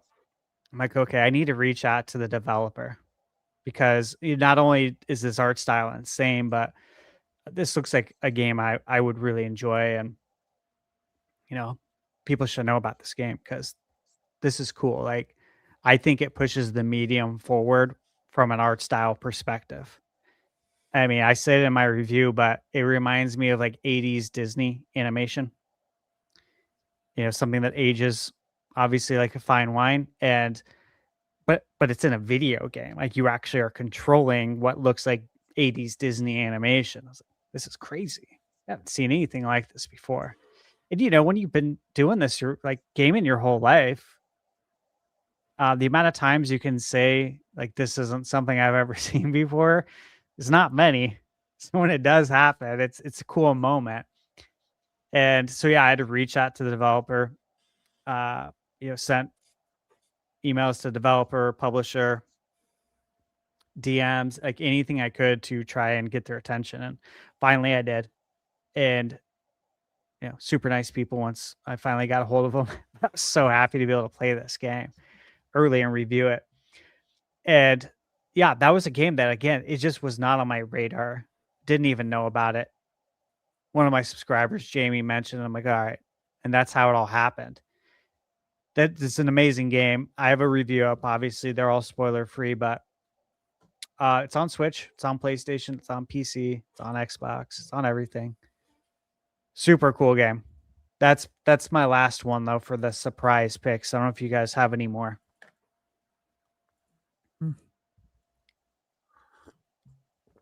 Bird, you got any more? I've got one more. Okay. And this is a game. Yes, I've got one more. This is a game that hasn't released, but its announcement was a moment that surprised me and shocked me and really gave me confidence going into 2026 that it's going to be a different story with Switch 2 than we've had in the past. And that was the announcement of a day and date release of Resident Evil Requiem on Switch 2. Yeah. Mm-hmm. Getting that reveal this year for me definitely was a major surprise and exceeded. I for sure thought it was coming, because I think we all agreed, like right from the get-go with Switch 2, we all started predicting that this console in this gen was going to have great third-party support. The part that was shocking was the day and date. Mm-hmm. I think early on, within the first 12 months of a console, especially a Nintendo one, I was expecting like, maybe like 4 to 6 months after launch, we'll get a port, and then after the first 12 months of Switch 2 is when things will start landing day and date. But no, guys, Capcom came out the gate swinging like there's no tomorrow. And we're getting Resident I mixed up Silent Hill and Resident Evil. Resident Evil 9 Requiem on Switch 2 in just a couple months now?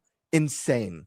Very, very exciting stuff. And we've seen screens and we've seen little clips, and the game looks remarkable. So very, very surprising and a very hype moment that I wasn't expecting this year. You know what? I'll give one more too. This will be my last one, promise. And I'm only mentioning this because Cody WB just mentioned it in my chat. And this is a game that I'm like 75% through. And I'm disappointed that it's taking me this long. There's no reason for it outside of being super busy, right? That's it. It's not like I'm stuck or anything. I'm just super busy. And that's Pipistrella and the Cursed Yo-Yo. And like I've kind of purposely not talked about this game because I am still reviewing it. But it's my fault it's taking this long. So I do want to give that game a shout out and give it its flowers because it is an awesome game. It's an indie title. And yeah, you know, go watch the trailer or something. I don't want to give any details about it, but awesome game. Hell yeah. All right. You guys ready to move on then to yeah. All right, so that puts a lid then, everyone, on 2025. And now we have two topics here, the last two for 2026. All right. And so the first one is going to be looking ahead, right? The games that we're most excited about here in 2026. Yeah, obviously, there's a lot of hype here. There's a lot of speculation. There's a lot of stuff going on. And you know, I can tell you firsthand, just from the video I'm working on, that, you know, just like any year, we don't know what all is coming out this year. Like, as soon as I publish my video for most anticipated games of 2026, I am sure that within hours or maybe within a couple of days, there's already going to be games that are announced. Yeah, it'll be obsolete almost immediately. Yeah. And you know, I try to future proof it because there's a ton of games in there, and a lot of these are TBA 2026 games. So it's great from that standpoint. But yeah, there's going to be new games that are announced, and you know, someone's going to comment and be like, "Oh, you missed this game." It's like, yeah, well, why don't you look at the date that this was published, okay? And then do the math, my friend. But That's you too know, hard. it's too much to ask, I know. So you just deal with it. But there's so many games coming out already. Is kind of my point, is that like this video I'm making is massive, and we don't even know the half of it. We really don't. As far as release dates go, we know like what's coming out up till about April-ish. And then there's a few rogue release dates that we know. Like there's a release date for a game in September. That's a big game. There's a release date obviously for GTA. But as far as like later on into the year,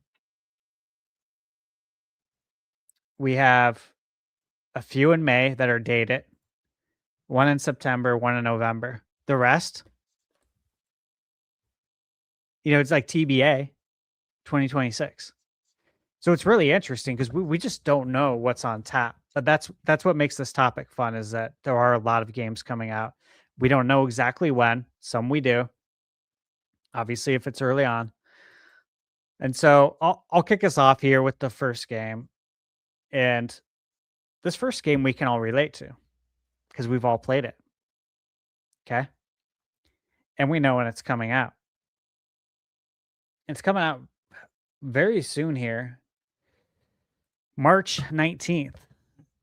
And that is Crimson Desert. Mm-hmm. Because we got to sit down with Pearl Abyss. We had a scheduled, what would you call it? It wasn't a meeting, but it was I don't know. I scheduled it with them a personal time for us to actually sit down as a group. We had like it was like a private demo experience. Yeah. Is how I describe it. That is right? perfect. Yep. Yeah, because we had a person designated to stand by us and answer questions, while the other people were just wandering around answering, everybody else's questions Yeah. and things like that. And you know what? Like, there's a reason why they needed a person is because they drop you in the middle of the game. Mhm. So there's no explanation, right? You're not going through really tutorials so much in the game because you're dropped in the middle of the game. Yep. And so, yeah, there's going to be questions that come up on how to do things. Mhm. This was the first demo experience where having someone over my shoulder felt like a good thing. Same here. First time. Well said. Yeah. I completely agree. Yeah. First Yeah. time as well. Like, I was really happy there's somebody there because he was really good at anticipating your needs, anticipating your questions. Just like when Mhm. you Yeah. you have a server or bartender that is able to anticipate what you need. It's always nice. But in this Yep. case, it's for a video game. So I was like, cool, man. This guy's Yeah. It was very helpful. they were very kind. That was a really good Mhm. experience with a Refreshing. dev team. Very, very kind, and like Stash said, were doing a really good job of anticipating kind of your questions. And I liked how, guys, there's no denying this game has a very complex combat system. There's a lot of Everything. inputs. It was, yeah, everything, not just combat. There are a lot of very complex mechanics, even for things that have generally been pretty simple actions in other games. And I could sense the guy sensing some confusion from me and then he walks over and he just starts explaining the reasoning for why the game feels the way it feels. And everything kind of clicked when he did that. If you guys remember, he talked about how they were taking inspiration from games like Street Fighter and Tekken Yep. and learning from fighting games with developing some of the mechanics. And it really clicked after that. I was like, oh, but I could tell he saw like me kind of just like pondering some of the controls, but it really did. Just getting that extra kind of context really made a difference for me. Sorry to derail, Stash. That was an No, interesting moment. I'm glad you said that because it needed to be said. And that is something that just made this game really unique was once we were able to kind of tackle the combat from the aspect of, all right, like how would we control in Street Fighter? Like we all know the moves in Street Fighter. We all know the special moves. Everyone does. It's ingrained in our brain. They're the same ones in Mortal Kombat. And so once you start playing the game like that, then man, the combat is deep for this kind of game. And the whole game is deep though. Like one thing that we talked about, I specifically mentioned this to you guys, is that this is one of those games that you need to like play it and beat it. Like don't play it and then like return to it weeks later or a month later. Like play it because the controls are there's a lot to it. Let's just say that. I'm not gonna say that they're hard. It's just there's a lot to it. And once you get it down, you should probably play the game and run until you hit the finish line. Because it's gonna be hard to pick it back up again and learn it. Oh, absolute great point right there. Yeah. Yeah. Great point. This is not one that I'd step away from for a month and then come back. Yeah. Like I can't wait till we get the review codes for it. And I'm hoping that they arrive in a time slot that really allows me to do that as well. Yeah. Because there's a lot of games coming out around that time. I mean, obviously I have my Excel sheet. I know what's coming out. What else is? The only other game that's coming out that day is Mouse PI for Hire. Oh yeah. That game looks awesome. Obviously, I don't know how deep it's going to be. We don't know how deep the systems are going to be in that. It's a first person game, but we'll see. And then there's a handful of the week before definitely two games that you guys are going to be interested in. Probably are. Yeah. Hopefully, I'm just hoping we have a runaway for it because this game's really cool. It's special. If you have PlayStation 5, Xbox, PC, and again, remember we talked to the team after we were interviewed as well, and we did inquire about Switch 2 because remember this game was on GameStop's website. There was a listing for it. I personally saw the listing. I didn't see a screenshot of it. I went to GameStop's website and saw the listing myself. So, again, let me just say this though, too, guys. If they can get this on Switch 2, like knowing how impressive it was visually, like that would be the next impossible port, right? Because it's a very demanding game. That'd be quite impressive. All right, so that is my first game though, Crimson Desert. That I'm hyped one other for. thing in there, of why you should probably play it. Pretty well straight. The story is pretty in depth too. So to take a month off and then remember what the hell happened, that's probably not going to be a good thing either. Yeah, definitely not. Good point. All right, Bird, what do you got? Yes. I'm actually going to do. Sorry. You want me to jump in, Bird? Huge bite. Yeah, go for it. Okay.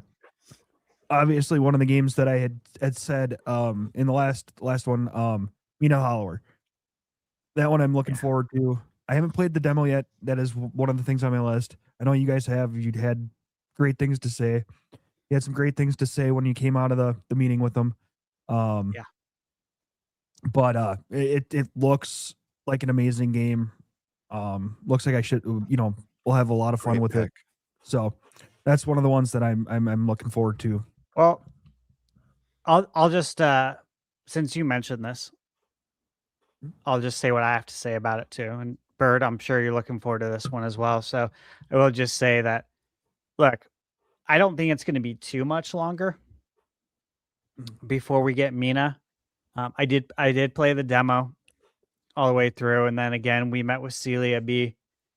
Nate and I did at PAX. We had a hour meeting with Celia and I think the director. So Celia is the director of marketing and then the actual game director. And so it sucks because like we know things that we can't talk about.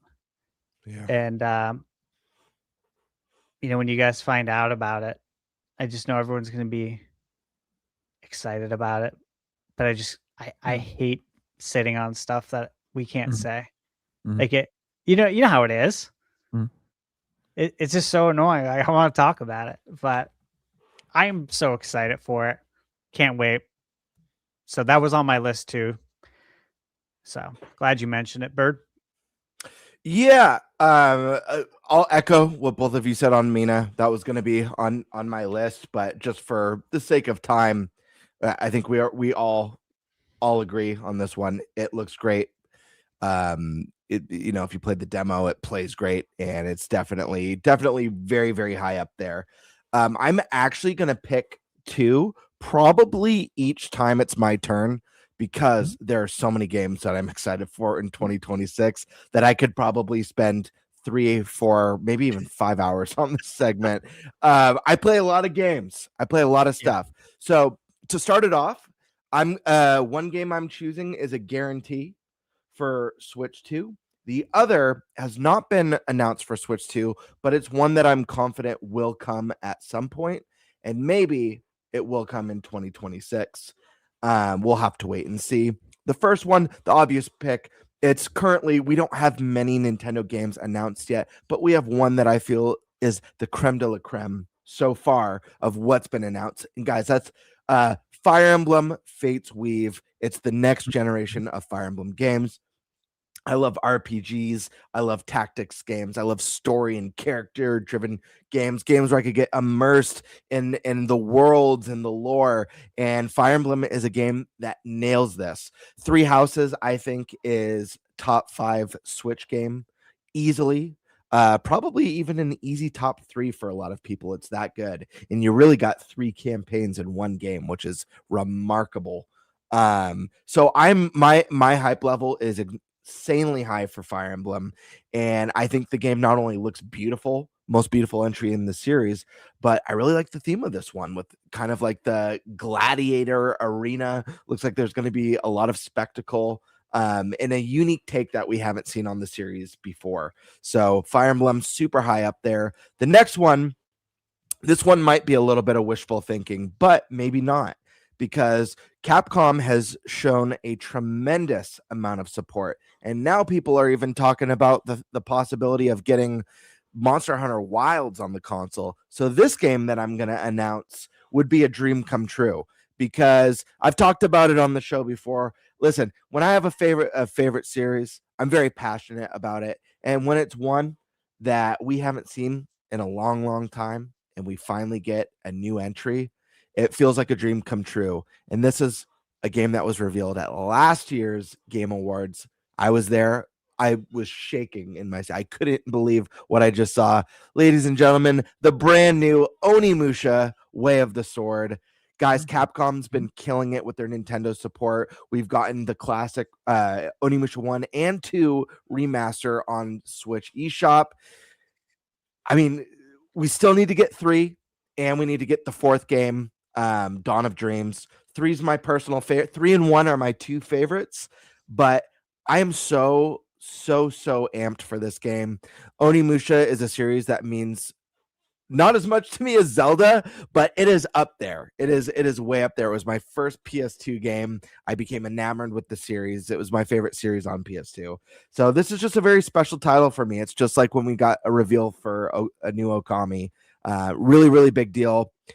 Hopefully this comes to Switch too. I've got a good feeling about it, given Capcom's like commitment to bringing things over. And guys, if there's any truth with like those leaks or data mines about Monster Hunter Wilds, I don't see why not, because that game, Monster Hunter, doesn't run smoothly on anything. So if that game's coming, I feel like Onimusha might be locked and loaded at some point.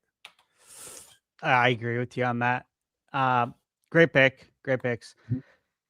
So I'm gonna go with, here's one that it shouldn't come as a surprise, that I'm super excited for. That's Dragon Quest VII Reimagined.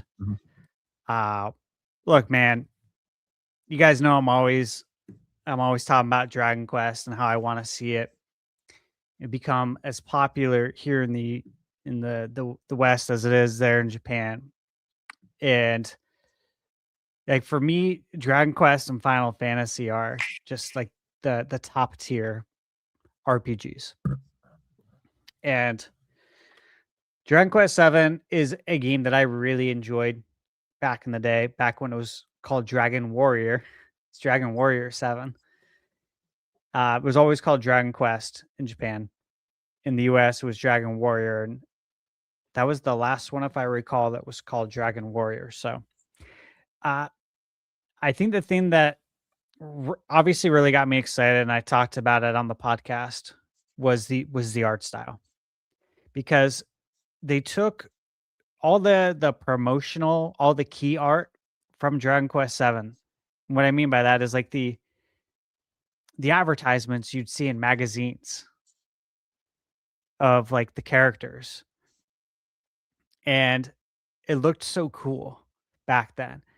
And they were able to take that today and then actually use that as the character model. So it looks like what they always intended it to look like, which to me is just, again, absolutely stunning. That art style just gets me, and I just love Dragon Quest.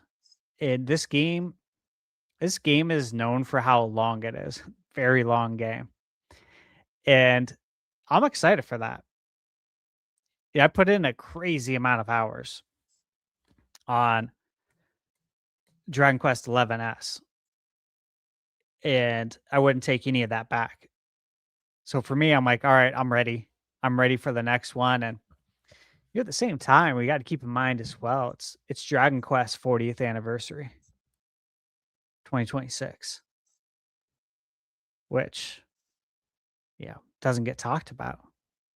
I mean, I want to be talking about it in my video for the most anticipated games, but it's not getting talked about. And it just seems like the perfect opportunity, especially with Dragon Quest 7 coming out so early. I mean, again, we're getting. I'll just throw out another game on my list, but Final Fantasy 7 Remake on Switch 2. Look, I've already beat the game. I've spent several hours with it, 100 and probably 50 on that one. But I will be playing it again on Switch 2. That's coming out January 22nd. And then Dragon Quest 7 is coming out on the 5th of February. Like, that is close together. 2 huge titles from Square Enix. But with Dragon Quest coming out so early, and this being a reimagining, remake, it leaves a lot of time on the calendar to do some other stuff for that 40th anniversary. I just feel like it's absolute prime time for Dragon Quest 12 to finally show its face. So, Yeah, hyped for that. and All right, hopefully an 11S Switch 2 version. That'd be very nice because you don't have to do much. All you got to do is touch on the resolution and frame rate. Yeah. That's it. Because it's nearly a perfect RPG. All right, what you got, Bird? All right, I've got 2 more, and this is extremely exciting for me. The 2 games, they're both from the same series. We're eating good next year on Switch 2, especially if you're an RPG fan, because not only are we getting what's been confirmed is the follow-up to Trails in the Sky first chapter, Trails in the Sky second chapter next year, but we're also getting the newest entry in the series, which is The Legend of Heroes, Trails Beyond the Horizon. Soon. And that one lands next month, I believe. Let me see. 15th. January? Yeah. 15th, man. Holy hell. 16 January. days. I know. Yeah. January's cooking.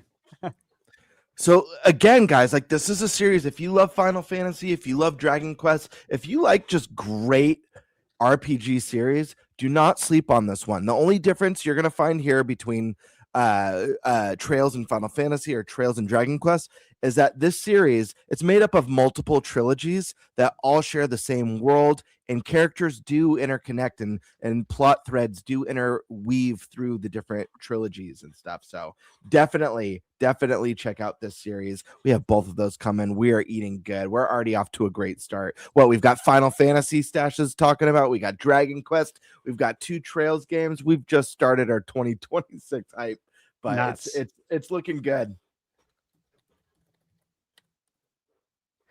Yeah, Mr. Eric. Yeah. Man, this one I'm kind of surprised you guys haven't said yet. Considering it's an exclusive from FromSoft. It's on the list. I figured it was on your list, but man, I just rewatched the trailer. Sorry, Eric. I go froze. Could you repeat what you said? I didn't hear the game. Duskbloods. Duskbloods. Hell yes. Yeah. No, you're good. Yeah, I just rewatched the trailer and I am really interested to see what this story is about, because it looks like it could be one hell of a story. And I'm all here for it. That's kind of what I like. I kind of like stories in games and stuff like that. And Me too. And there are times where I just like, going in and, just turning off my brain and playing, but man, stories are awesome. And I have to agree with Gamebird with the Fire Emblem, looks amazing. The art style nailed it. And then with Dragon Quest, I love that art style too. Man, that was just freaking. When we saw the trailer, it was just like, holy crap, this actually looks pretty damn good. In the character models that they based them on. Yeah. Hell yeah. So just kind of the touch based on some of the other ones that you guys have thrown out there.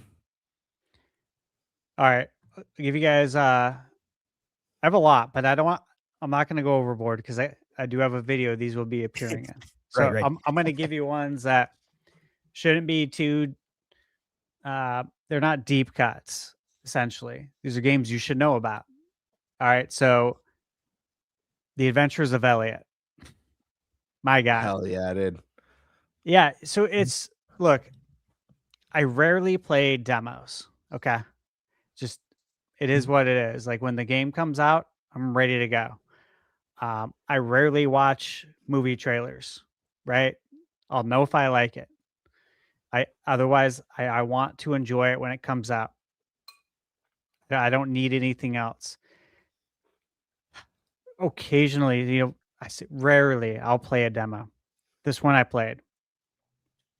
It was because the game looked so interesting. It was just like Mina. Mina was a game I had just been excited about for so long. I'm like, all right, I got to play the demo. This is a demo that I didn't want to end. I legit did not want it to end. I'm like, dude, I cannot wait for this game. But my biggest takeaway, and I talk about this in my video, I did a preview on it, is that it feels like The Legend of Zelda on NES, like reborn as The Adventures of Elliot in modern times. It's got the pedigree. It's Team Asano and Square Enix. You got a great team behind it. From what I played, man, I was just like, dude, this game is so good. Like, immediately it shot up my list for me for games I can't wait to play. Yeah, I told Michaela about it too. Like exactly what I'm telling you guys. I told her, I'm like, man, like I just want to play this game right now. Like I can't wait for it to actually come out. And I don't know when it's coming out. All we know is 2026. I haven't heard anything yet from Square. And even when I do, I won't be able to say anything. I'm so excited for it. And it has time travel in it too, which I am always going to be interested in that. I love sci-fi. I love time travel. It's in the title. It's the Millennium Tales. And there's time travel in the game. You travel throughout time. So super excited for that. And then I'll give you let's go Lego Batman Legacy of the Dark Knight. There's so many to choose from here, but man, that's coming out. We have the release date for it. I believe it's coming out Memorial Day weekend. Was it May 29th? Yeah, May 29th. And it's interesting because it's a Lego game. Lego games are fun. I think we saw an evolution of the Lego formula with the Skywalker saga. Sure. Which was great to see, right? And when we got that, I'm like, okay, yeah, maybe this is like the new foundation for Lego games going forward. Because that to me, that really freshened things up and it felt anew again. And then we get this Lego Batman, and I'm like, this looks like it's evolving again though on that formula. Because I thought the Lego Skywalker would be like the next gen kind of formula, foundation, engine for Lego for maybe a while. And then Lego Batman comes along and I'm like, it looks like they did it again. Yeah. They're building on that already, and it looks so good. And the fact that it has the Arkham style combat, which we all love. We love the Arkham games. I think the Arkham games have a special place in gamers' hearts, right? From the very first game, and then of course Arkham City, Arkham Knight, Arkham Origins. So many people love these games, and you always got to keep in mind that for so many years we didn't get good games that had major license behind them. Yeah. And then Batman came out, and if I recall, City got Game of the Year, right? Yep. Yeah. So I think for a lot of us, one of the biggest takeaways from those games was the combat system. And now you're using that in the Lego game too. It's like, whoa, that's pretty awesome. I'm just like, this is going to be a lot of fun. And everyone seems really excited about it. So I'm happy for Lego. And who's doing this? It's obviously Warner Brothers, but it's Telltale Games. Yeah. Yeah. So it has me excited again for Lego games. Oh yeah. Like, hey, what are you gonna do next, right? What else can you do with this expanded, formula you have? Are you gonna revisit anything? Any of the IPs you own, like Lord of the Rings, right? Hobbit. They have so many IP. What else can we do here? Because now I want to see some of these other games come back. Yeah.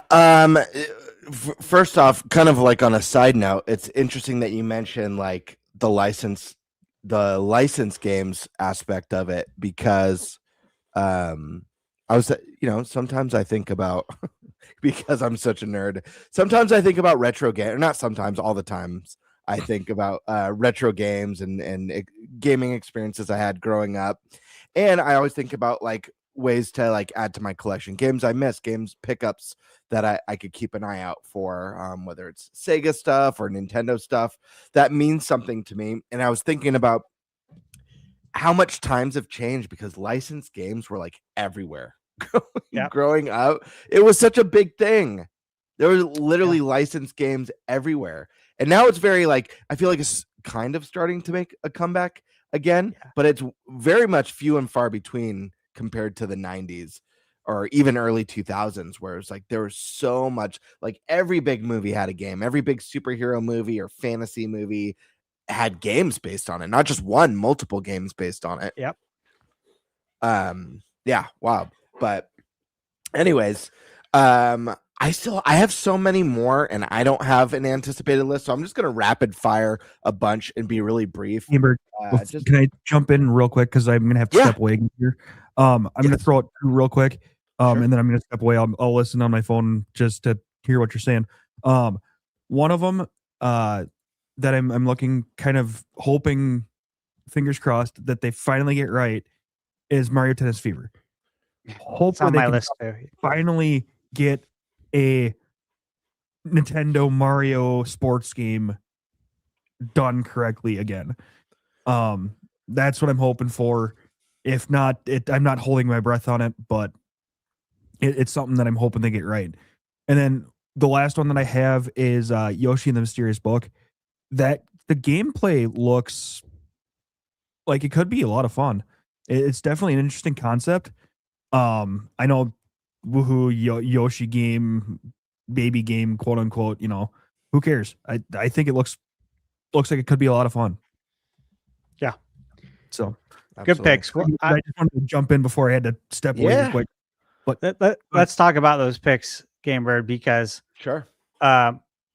look, I'm excited for both of them. I had tennis as well on my list, and like these are two games that are in my video that I'm excited for, and kind of for like reasons Eric mentioned. Like with tennis, obviously it looks like there's gonna be a lot more depth with all the rackets and how they have different stats, and then the characters have stats too. So that obviously leads to a lot of strategic combinations. But the adventure mode, as they're dubbing it, and even like I said, working on this video, going back and watching the trailer, the way they formatted the trailer, the adventure mode showed up like as the finale kind of part of the trailer, like the part that you should be most excited for. And to me, that says something like, hey, we're Camelot. You guys loved us for doing obviously the story mode before. We're back. We're doing it again. We're doing it right. And this is kind of our way of telling you that this is our focus. We get it. We heard you. We know you want this. Here you go. Here's a look at it. that was the vibe I got. Sure. And you know, obviously it's coming out soon. Like I think that comes out on the 12th. So Dragon Quest comes out the 5th, yeah. And then Mario Tennis the 12th. It's pretty rapid. And then the Yoshi game that Eric mentioned as well. Yeah. Again, I was looking at the trailer again. And I am definitely intrigued. And obviously you guys know I've talked about it. Yoshi's Island is my best Yoshi. That's the best Yoshi game in my opinion. I don't want it to stay the best game. Obviously. Why would I? If you love games, you never will feel that way about anything. You're always going to want the next thing to be the best. Yeah. And this looks different. Obviously, we talked about it before. Yoshi games seem like they're the test bed for art styles. They all have different, unique art styles, all of them. This one, same thing. So, and for me, I've loved the art style on all the games, actually. But the gameplay looks interesting. I really hope it can do what I want it to do. Which I don't know specifically what that is. But I want it to beat out Yoshi's Island. Hell yeah. I love that. What do you got? Yeah. I'll touch on those two really quick. I am cautiously optimistic about the new Mario Tennis.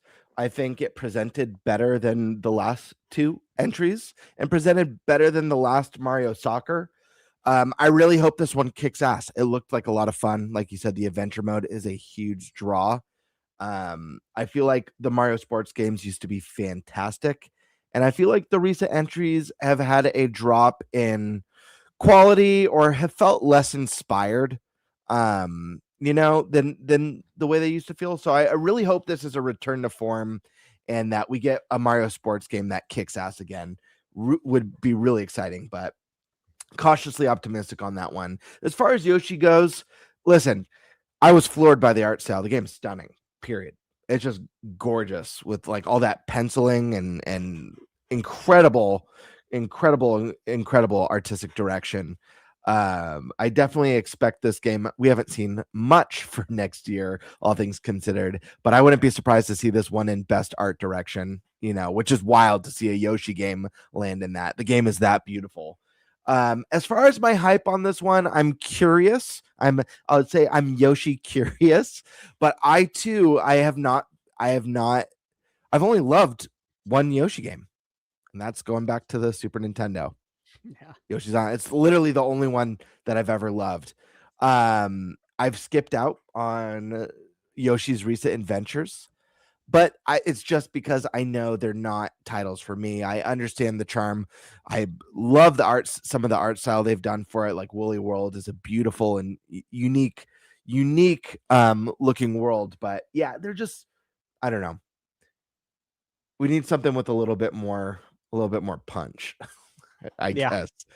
But as far as the remainder of the year, I'm gonna rush through a bunch because I don't have an anticipated list, and there's just so much stuff that I'm excited for.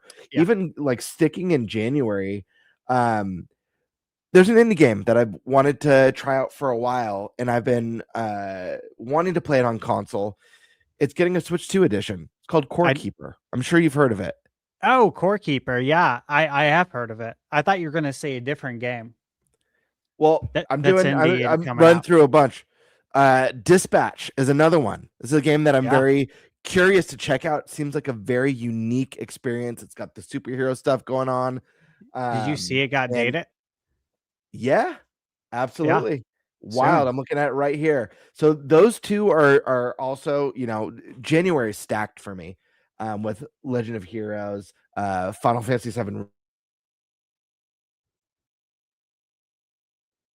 and Dynasty Warriors Origins. Fantastic Dynasty Warriors game. And then we got Mario Tennis Fever. We already talked about in February. But guys, I'm the Yakuza guy here on the podcast. Yeah. For the first time ever, we got a remake of the first and second game as Yakuza Kiwami and Kiwami 2. We just got port of 3 back in the PS4 days. Now we're getting a full remake in the modern engine of Yakuza 3 as Yakuza Kiwami 3, but it also has additional story and new content called Dark Ties. Really excited for that. Very, very good stuff. East 10 Nordics. Yep. The East games, more RPG goodness. The East games are so much fun. Let me scroll through. There's others on here. Here's kind of a not really a deep cut, Hey. but maybe one that. Let me interject 1 second. I know you said E's X Proud Nordics. Did you know 3 days earlier, E's memoir, Revelations and Calcutta comes out? I didn't. And it's a Switch 1 No, I exclusive. I'm like, why are you releasing 2 huge E's games within 3 days of each other? But I mean, whatever, I'm here for it. But yeah, kind of crazy, Yeah, right? that's wild. Wild. I love it. Here's one that's might be a little bit of an odd one, but this was my favorite entry in the series, and this was a series that I used to love back in the PS2 days. In March, guys, we're getting a remake of my favorite Fatal Frame game, Fatal Frame 2. Yeah. Really neat game. The combat centers around using a camera. I'm curious if there's going to be some sort of a mouse mode in this one, because I feel like there could be some fun way to use the camera with the mouse mode. I could see that working nicely. But yeah, man, what a shame. I would have loved to have this remade on the Wii U. Some missed potential using the gamepad as a camera and snapping shots of the ghosts. Perfect Would for have it. been really cool. Mouse PI, that's another one that you mentioned. Mostly just the art style. Again, like you said, Stash, I don't know how much depth there is to the game, but visually a stunner for sure. And then let me see, what else do we have? Oh boy, Pragmata. Very interested to see what that game is filled with. Let's see what else. There's so many more. Obviously, Dustbloods. I feel like I'm leaving something big out. Oh, here's one I've talked about earlier in the year when we were speculating around what Switch 2 was going to be in those Switch 2 directs, and it's kind of gone radio silent. I hope that doesn't mean development hell. I know this went from being an exclusive to multi-platform, so maybe that has something to do with the delays. This is a very awesome looking RPG, in my opinion, from an amazing team, Level 5 Studios. It's Deca Police. It's like a cyberpunk cell shaded JRPG where you play a cop in the future and your turn-based combat against criminals, and you're like making arrests as like your finishers and stuff like that. It's wild looking. And Level 5, this is, this company made the Ni no Kuni games. They made the Dark Cloud games. They made Rogue Galaxy, a really cool and underrated RPG on PS2. So that's one that I'm really, really, really excited for. There's just so many. There's so many and so many indies. Yeah, I'll leave it there. I'm looking at a fat list of stuff that's already been announced. Yeah. This isn't even including like, I'm curious about 007. We're getting a first 007 game in a while. Is that going to be any good? It looks pretty rad. Yeah, it looks really good. I did a deep dive on that as well, and after seeing some more, I'm like, this game's going to be a banger. And of course, it got delayed. It's coming out on the 27th, and then you got Batman on the 29th. Like, wild.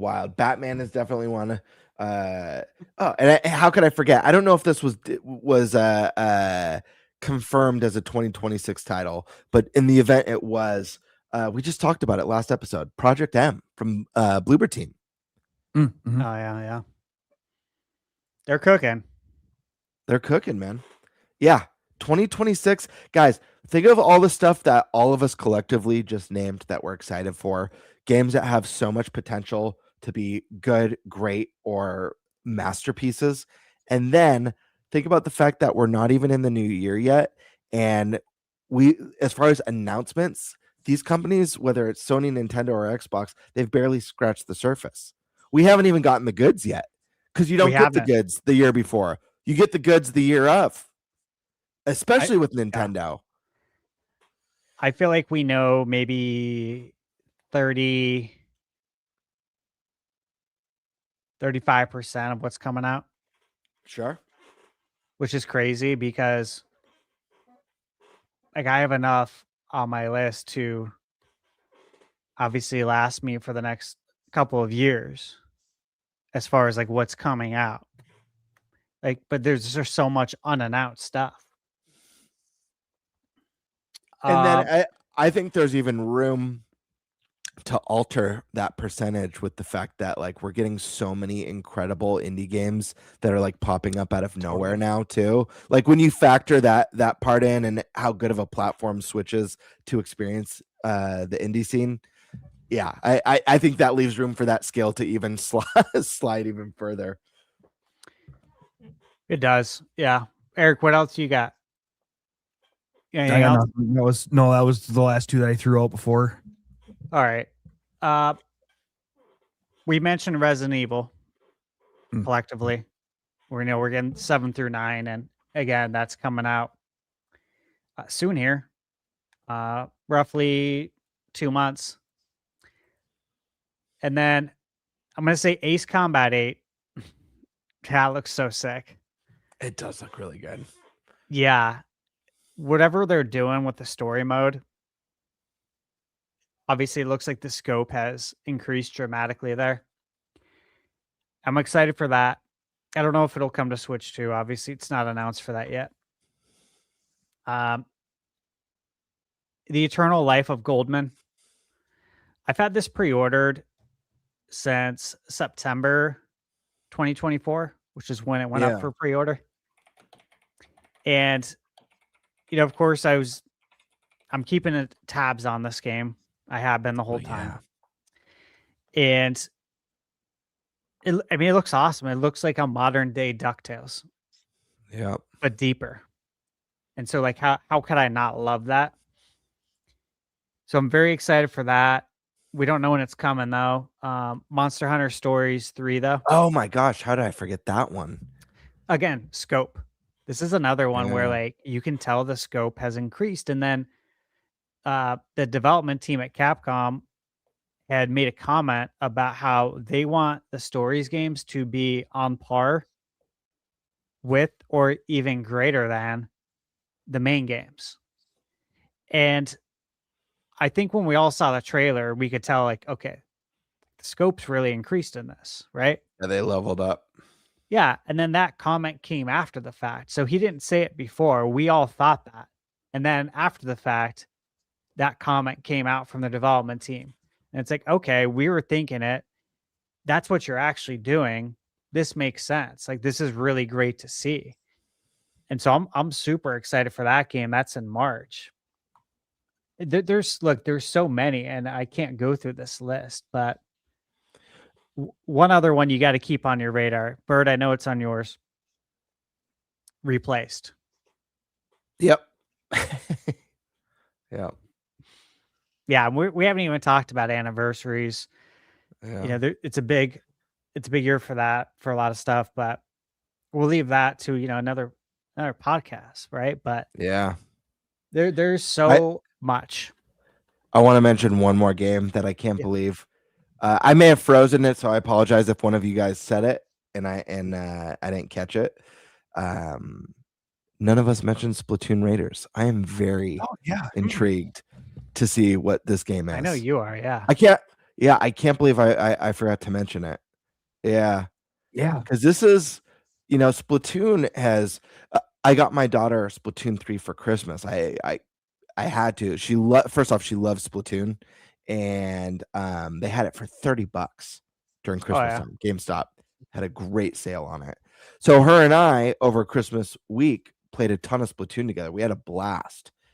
And I was like, oh man, like I'm so excited to see what this spinoff is. Splatoon is really, really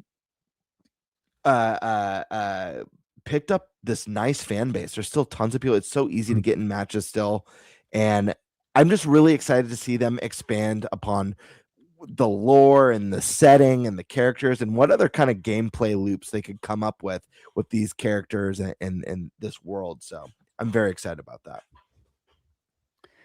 Yeah. Yeah. There's just so many games. Again, I have a massive list for my video, and we only know so many that are coming out. Like, we barely know Nintendo's Mhm. schedule for this year. We barely know it, right? Like, we know Fire Emblems 2026, Splatoon Raiders, the Dust Bloods, Mario Tennis, Copia, And Yoshi. Yoshi. That's it, right? That's all we know. That's it. Pretty sure that's it. Like actual dates or Just for That they're coming 2026. Yeah. Or dated. Well, I know Animal Crossing New Horizons Switch 2 edition. It's coming Yep. January 15th. Final Fantasy 7 remake integrate. That's Square though. I'm just going through the ones that are listed on Nintendo's Yeah. of what's coming within the next little bit here. Dragon Quest 7 reimagined, Mario Tennis Fevers 12th of February, Yakuza 3 and Dark Ties is the 12th of February as well. Resident Evil Requiem is the 27th of February. Pokopia is the 5th of March. Monster Hunter 3 is the 13th of March.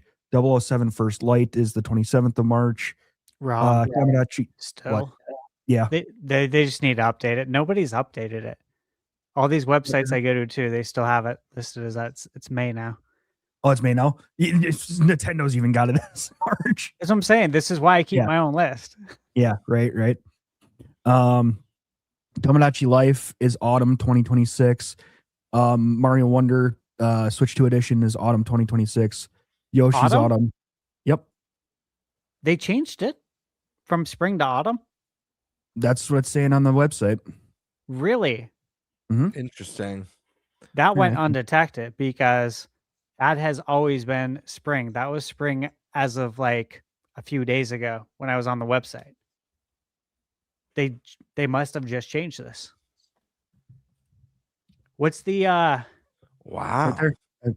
I don't know if this is the US or if this is what one is. It says AU here, so I don't know if that necessarily means Australia or if it means but hold on, when is autumn in Australia? That could be part of what. So it could be spring. Autumn in Australia is spring for us. Okay. I'm like, I gotta update my video. Yeah. No. So I'm reading off the Australian one. Okay, apparently. Okay, good. Because I was like, really? That's spring. not good.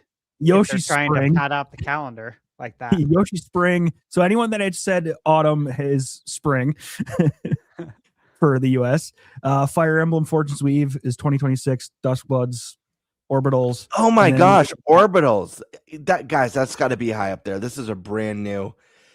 Do you guys catch that art style? How wild did this game look? Wow. Yep, and indie, of course. And we'll have obviously the DLC. I'm excited for indie because I skipped out on it on Xbox because it was at a time when not even at a time. I just don't touch my Xbox very much. I'll be honest. I unsubscribed to Game Pass when they raised the price to $30 a month. I hear you on that. I won't be renewing. One other game I forgot to mention too. This is a game you'll like as well, but it's not coming to Switch too, not yet. At least. Is Code Vein 2. Yeah. I know you love your Souls games. I do. That is an exciting one. That's one to keep an eye on, and it's Bandai Namco, so I could see it coming to Switch too. I certainly could, for a lot of reasons. But look, there's just so many we could talk about. Like those games you named, Eric. Like maybe half, right, are Nintendo. So it's like, what else does Nintendo have? Right. That's what's exciting is that we have that. We have all the NSO stuff too. Like what games are we going to get on GameCube? We got Virtual Boy coming. That'll be fun. It's just there's anniversaries coming. It's a lot. There is a very high likelihood that one of two things is going to happen next year. A, we'll be seeing a new Mario and playing a new Zelda, by new Zelda, I mean that includes remake. Yep. Or B, we'll be playing a new Mario and seeing a new Zelda. I think we're very, very strong likelihood that one of those two scenarios is going to happen in 2026. Yeah, I agree with you This is completely. nuts. Yep. It's gonna be fun.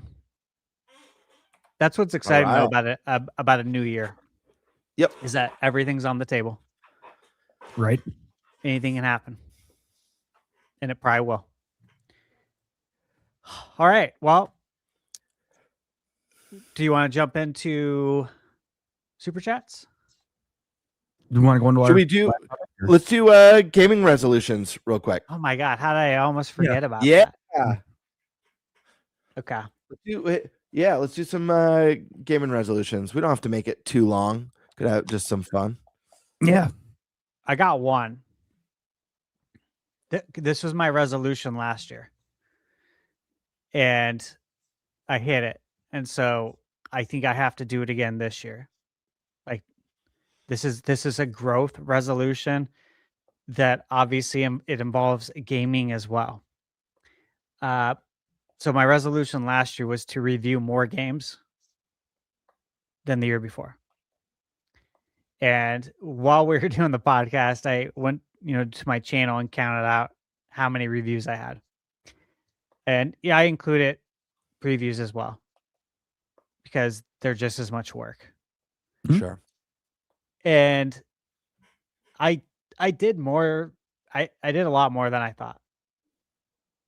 I'm surprised. And at the same time, I'm like, I don't know how I'm going to beat that, but I have to try. Like that's how we got to try, right? So I did 102 reviews. Wow. Yeah, that's why I'm like, I don't know how I'm going to beat that, but yeah, it was a lot. And so that is my goal. Obviously, is to do more than that, and you guys know that means that I have to hit the ground running, and not stop.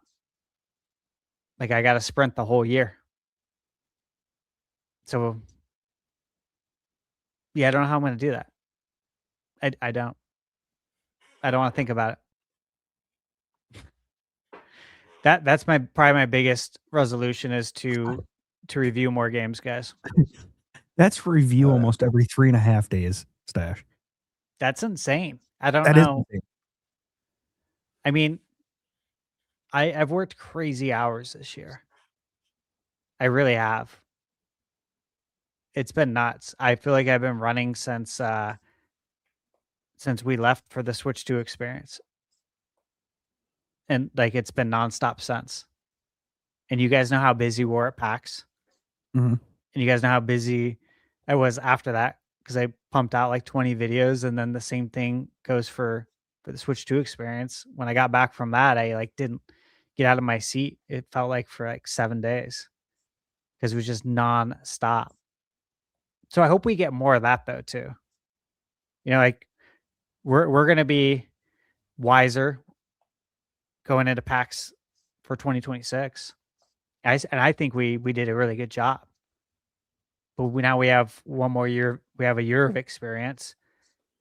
Mm-hmm. And I think we're going to be able to touch more games in 2026. So that's going to be a lot of fun too. Mm-hmm. For sure. Oh, yeah. Eric, you got any, or Stash, did you have any additional resolutions you wanted to add in there? It's the normal stuff. Like it's not a resolution, but it's just the normal stuff is to just get better. Like every day at whatever it is we do in life. That's an everyday goal though, is like get better, be more efficient, improve my reviews, just improve anything I can. And that's really it. And I kind of have to. I have to get better and more efficient if I'm going to exceed 102 reviews. So that's it. Oh yeah. Eric, what about yourself? Any gaming related resolutions for 2026 or podcast? I think it makes sense to include the channels and stuff with that. Yeah. I mean, honestly, just be able to finish more games. It's been a little while since I've been able to, you know, feel the satisfaction of completing a game. So, it's one of those that I just want to be able to finish up, you know, a handful of games, which, I've got in my backlog, which is going to be probably hard to do considering how many new games are coming out. But that's kind of where I'm at. I just really want to actually complete some games because I'm sitting about partway through 3 to 5 games right now. And it's really kind of annoying. Right. Yeah. I don't like that either. I don't like it when I'm juggling multiple like games that are story driven as well. Then you have to learn the controls on each game again. It's not fun, especially if they're on different consoles too. Yep. Mm-hmm. I don't know about you guys. If I step away from a story driven game, generally RPGs I'm speaking of, for too long, and I come back, if I don't know everything that's going on in the story, like if there's even remotely a few items that oh, who's this character again? I start over from the beginning. Like I just won't pick up where I left off. Even if I'm like 30 hours in, I'm like, well, I have to start over because it's not going to feel the same. Like story beats won't hit me the same as if I recall everything. You know what I mean? Does that make sense? Yeah, totally. Have you ever done that? Have you ever just started over because you were away Yes. too long? Mm-hmm. Yep, I sure have. Yeah. And I never regretted it either. Yeah. Right. Yeah. Absolutely. I've done that with series that I've watched, with books I've read. It's like, wait, where the heck am I in this again? What happened? Screw it. I'm just gonna start from the beginning. Yep. Absolutely. Yeah, I mean, my gaming resolutions, they're nothing too crazy. Obviously, every year the backlog's always going to be in the resolution, tackling backlog items.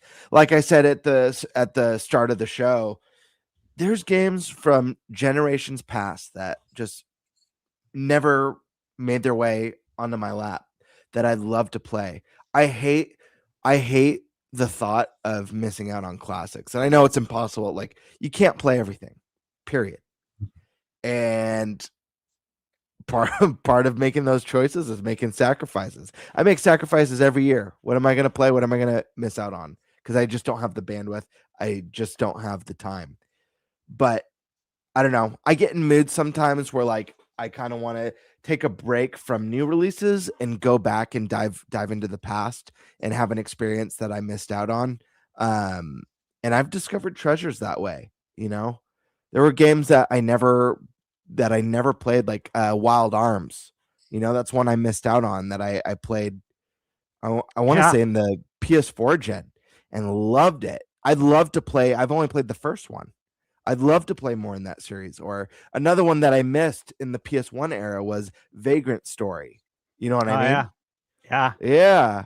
Really cool game. This goes for Super Nintendo, GameCube. There's just stuff everywhere. So I definitely want to dive into my backlog. And guys, my backlog includes modern stuff. Like there's stuff of the last like few years that has just been piling and piling, especially with how big games are getting nowadays, where like you just so many releases are 100+ hour experiences. So backlog is a big one for me, as well as diving deeper into the past and playing some of those gems that I missed out on. I want to get a little bit better about finishing games right now, because I feel like this year in particular, I've struggled with a little bit of video game ADHD, in that it's not so much that like I just can't stay focused on a game, but it's with my limited time, and I have to have experienced something to have an opinion that I'm passionate about. So if I'm going to talk about something, whether it's with friends, whether it's on the show, like I have to play it. Like I have to play it.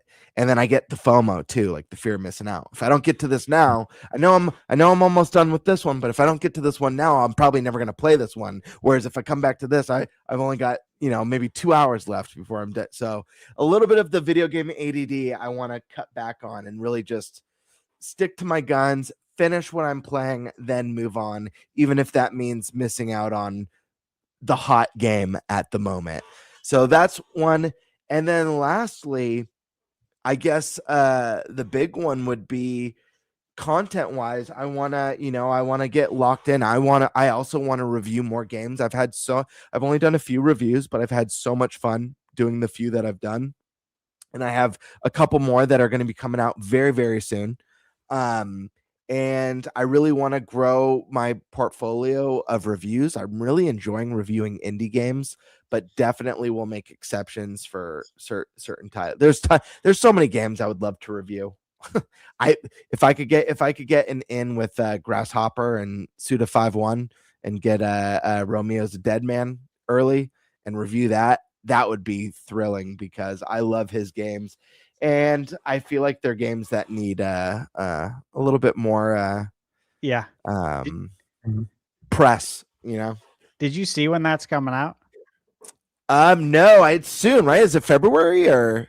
So I was going to It's mention this soon. to you earlier. Romeo is a Dead Man, the 11th of February. Mario Tennis Fever, the 12th. Yakuza Kiwami God. 3 plus Dark Ties, the 12th. Mhm. Yeah, it's already starting again. Luck, Birdman. where all these big games are choosing like the same cluster, and it's like, why are we already doing this again? Like, that was the hardest part this year, was trying to juggle that and then like hope that one of these games I get early, Yeah. which in some cases I did, right?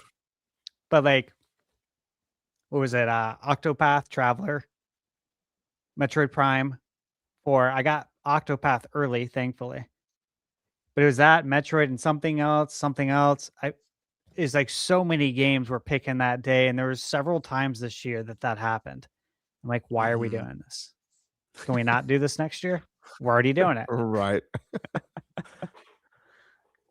But yeah, reviews, I'd like to get more under my belt. I want to get more consistent content, which I think I've been doing a better job lately, which is awesome and definitely very motivating.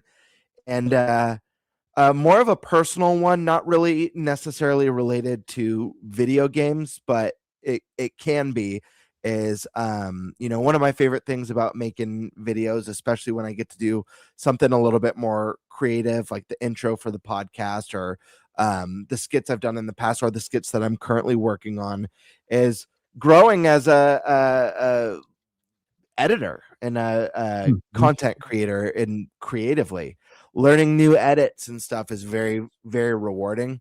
And I think about even doing something like how I did the vlog for PAX for us. It was very time consuming. And I've never made a vlog, so I had to think about it differently than a skit, because it wasn't about like, oh, how do I make this quirky and really funny and stuff, and it was more about like, how do I make this an experience that lets the viewer feel like they're hanging out with us at the event.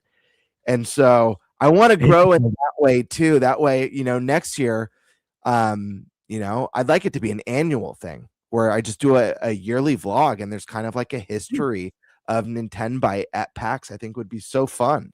That would be. I don't know. That So video was just- very fun to watch. You nailed it, yeah. dude. Thanks, man. So yeah, just growing creatively, challenging myself with the edits and stuff, and meeting new people in the space, being being on this podcast and getting to meet so many cool guests over the last however long I've been on the podcast, like 8 months, maybe 8-9 months, has been super rewarding. And then the people that I've met through you guys, whether it's certain developers at PAX and some of the meetings, getting to do the closed Nintendo demo session and stuff like that. That's really cool stuff that, honestly, if you asked me a year ago, I never thought I'd be doing, at least anytime soon. That like the trajectory just changed of opportunity. and maybe opportunity is a strong word because I only have just under 3,000 subs, but I really have grown in other ways too this year that I hope to. Hell, let's double the subscriber count next year. Let's hit 6,000, 7,000 next year. So Mm. yeah, I don't see why not, because like you have a really Mhm. you have a crystal clear game plan of what you want to do. Obviously you want to review more games and grow that, and we've talked about it. I'm confident you're going to do that, and I think that's going to help your channel grow a lot. But you raised a lot of good points too. Like some of the stuff that's happened this year is like it's happened a lot sooner, I guess, than I thought. Like going to the Switch 2 experience was awesome, and then all of us like going to PAX and all the developers we got to meet, and the things we got to do, like with Nintendo behind closed doors. I was shocked. I mean, when I told you guys about it, you guys know I was legitimately shocked. Mhm. And yeah, a lot of things happened this year that I didn't expect at all, like to happen. I really didn't. You guys know that. Like I said and I meant it when we were getting accused of being on Nintendo's payroll. And I said, I was like, I don't even think they know who I am. And I really meant that. And then to find out later that they do. And then even when we went to PAX, hearing that there's people at Nintendo that watch the podcast and that really like it, I'm like, I did not expect that. Like there were things that happened this year, like you said, that they are a big deal. Yeah. And I'm just moving at like a million miles a second. I'm not thinking of that. So I'm glad you mentioned that, because yeah, that was a huge W this year. This year has been wild. And from my perspective, if 2026 is only like slightly marginally better than 2025 on the NintenByte side and our channel side and then I don't know, just like this side of things, it's going to be an insane year because I'm like, there's just so many amazing things that happen this year, so it really just needs to be marginally better to just be stellar. And I think it's going to be more than marginally better. I think next year is going to kick ass for many different reasons. But yeah, I know one thing for the full podcast in and of itself. I think we're between 8 to 10,000 views / listens across all of the, ways you can consume the podcast here. I'd like to see that jump to like 15. So if you guys like the podcast, please share it out, get the word out there. It'd be great to see the podcast grow and stuff like that. That'd be just fantastic. Absolutely. That's a great goal.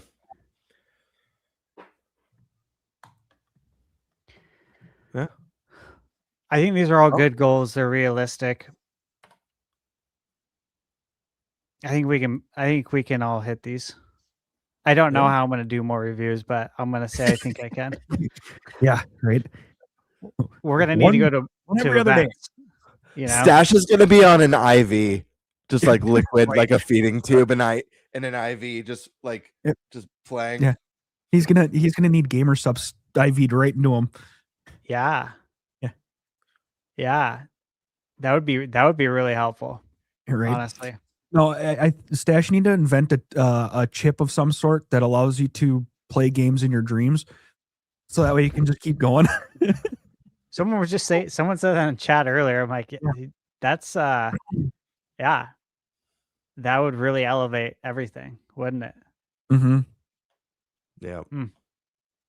What I really need is and I know this is crazy with so many big releases coming. I would really like to have a device that can wipe a game from my memory so I can go back and experience it for the first time again. You ever think about that? Do you ever have those like movies or games that you're like, oh man, I wish I could just erase this from my memory? And Like you almost get Sort of, jealous when you hear someone's playing it for the first time. You're like, Well, it's "Oh, like God, you I wish I could." with Back to the Future. It's like, Yeah. you know what I mean? Like when I hear that, I'm like, oh my God. Like I don't get jealous. Like I'm legitimately happy for you. And Sure. I wouldn't trade all the time that I've had with it, but I get what you're saying. Yeah, that would be cool. I don't know if I'd do it, but I would consider it Yeah. probably with some things. I don't think I'd mess with that, but on paper, it sounds cool. Yeah, absolutely. All right. All right. Super chat time. Yeah, let's do it. Super chats. Let me clear off the ticker here, and then I I think I got all the. There were some landmine super chats dropped. I think I got them all cleared, so I just got to make sure that I don't accidentally show one.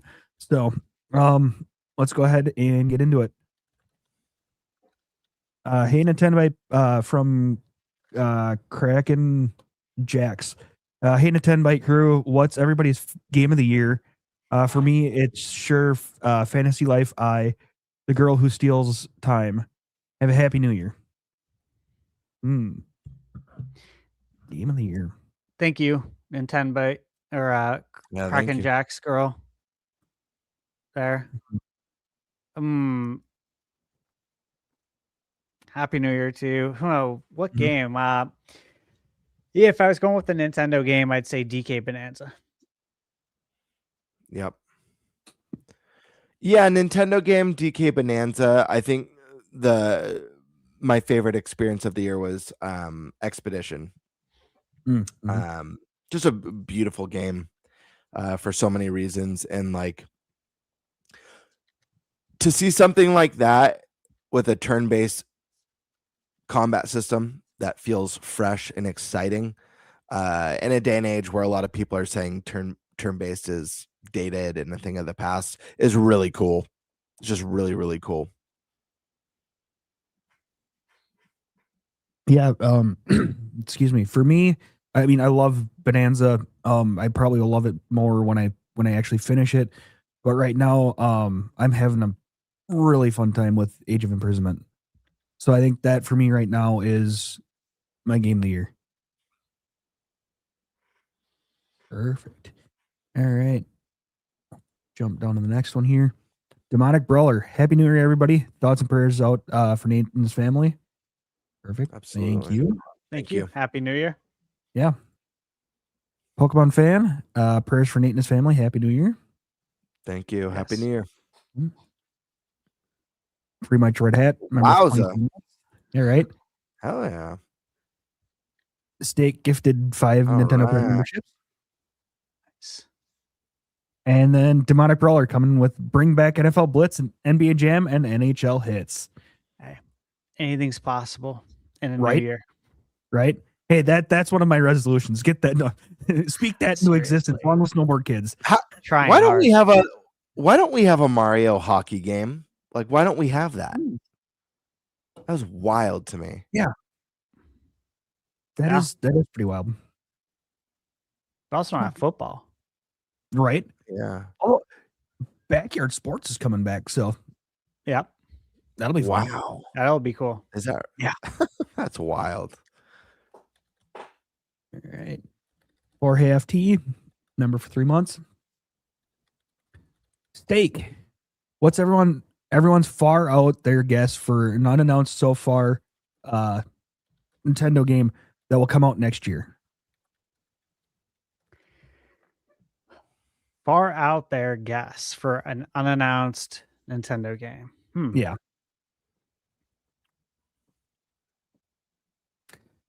Man. I'm just gonna go out and say a brand new Star Fox that's kind of reinventing the series. That's going bigger and better. It's not an on rails shooter. It's going to be a grand adventure. Mhm. Space opera, fully voice acted. That'd be Ooh. nice. Interesting. Stash, you got one, or are you still thinking?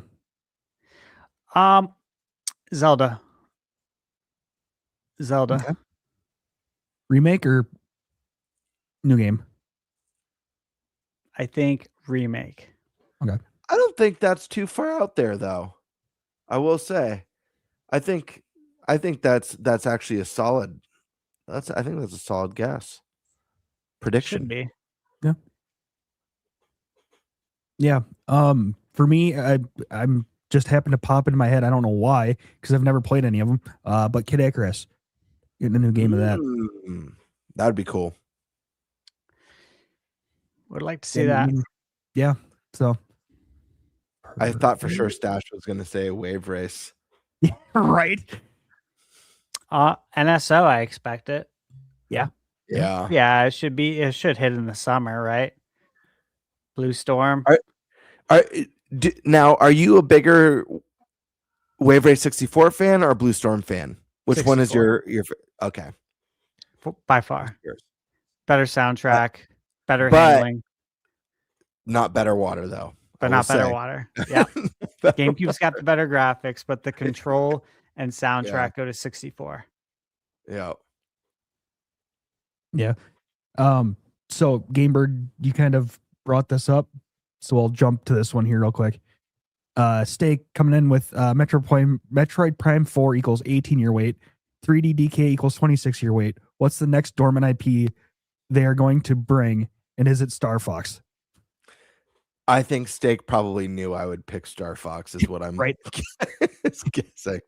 I've mentioned it so many times. I fully believe that Star Fox is going to make a triumphant comeback on Switch too. I don't know what it is. It's just like there's no specific reason for it other than it's just a gut feeling I have that it's going to have a really epic return. Yeah, I agree. I really think it could very well be Star Fox for the next majorly dormant IP. I'm gonna say Earthbound. Woo! I love that. That was another one that was I was thinking. Yeah, they made such a deal out of bringing Earthbound Beginnings and Earthbound to NSO, and obviously Earthbound Beginnings is Mother in Japan, which was never here previously. So I don't. Mother 3. That's a great way to increase subscription for NSO. But it's been dormant for so long. And if you just look at Earthbound, that was the last major retail release with an actual SKU. That was in 1995. Or was it 94?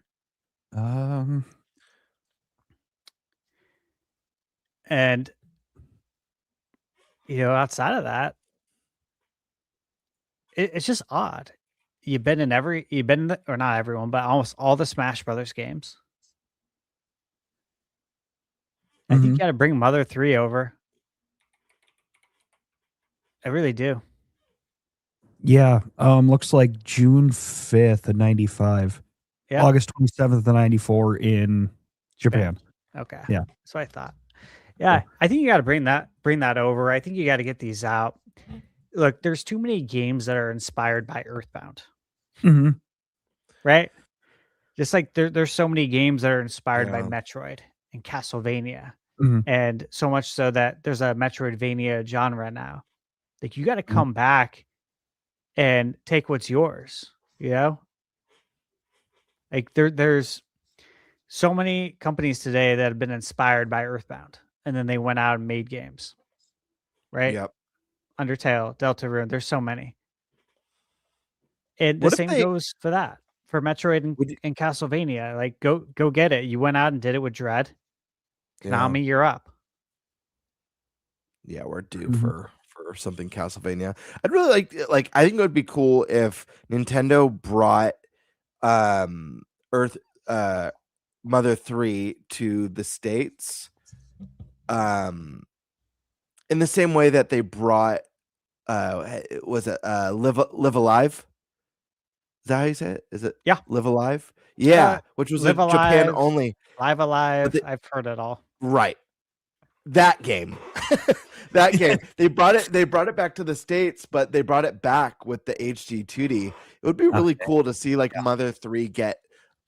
I Mhm. mean, obviously it's like just getting the game would be a special treat, but because it's been such a painstakingly long process, and this is a special game that fans have been begging for so long, to see it get a little bit of a special treatment where they're like, we're bringing it back, but not only that, we're bringing it back in with HD 2D and really juicing it up. Yeah, why don't they work with Square Enix to do that? That'd be awesome. I mean, they just worked together on Super Mario RPG. Yeah. I do think we're going to get a Super Mario RPG too. But I've already said that several times. That's not a new prediction. You know what needs an HD 2D remake? Chrono? Huh. Paperboy. Oh. Paperboy. Just because. It's so funny though. Like kids today, they'd be like, "What's a Paperboy? What's Paperboy?" Yeah. God. What is this?" Yeah. Hard as hell game. That's what it is. Very hard. All right. Steak with a gifted Gamebird Classic membership. Hell yeah, brother. Thank you. And also a ThunderStash membership. Thank you. All right. Jorge. Wishing you all a fruitful 2026. It'll be a fun time with new upcoming games. Do you think that Nintendo should release a potential Switch 2 Lite sooner or later? Yes, I do. I think you get the Switch 2 Lite out first, and then down the road you can do some stuff with the screen, whatever makes sense, you know, whether it be OLED or what.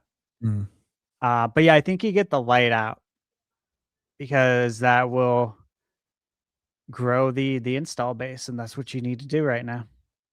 So yeah. Oh yeah. Yeah. No, go ahead. Go ahead, Bird. No, go ahead. I was just gonna say, screw the Switch 2 Lite. Give me the Switch 2 Pocket. Let's do a little throwback. Switch 2 Pocket. That'd be cool. That'd be super cool. Get a Switch 2 SP. Clamshell. Right. Clamshell. Dude, that would be insane. Right. That'd be the best way to play. It would Great. It would be the best way. Then bring that all would the get people to DS. double dip. Yeah. Yeah, I want to say probably 2027 for Switch Lite or Switch 2 Lite, I should say.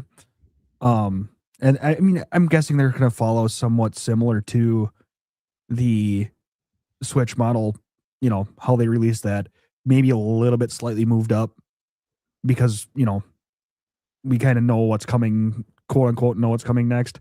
You know, a Switch Lite or Switch 2 Lite and probably a Switch 2 OLED, maybe a Switch 2 Pro. Hopefully that doesn't drag out like the Switch 1 Pro did. Yeah, I know. Well, as long as we don't have another pandemic. Yeah, right. I'm just thinking for some 2027 feels about right for a Switch 2 Lite to me.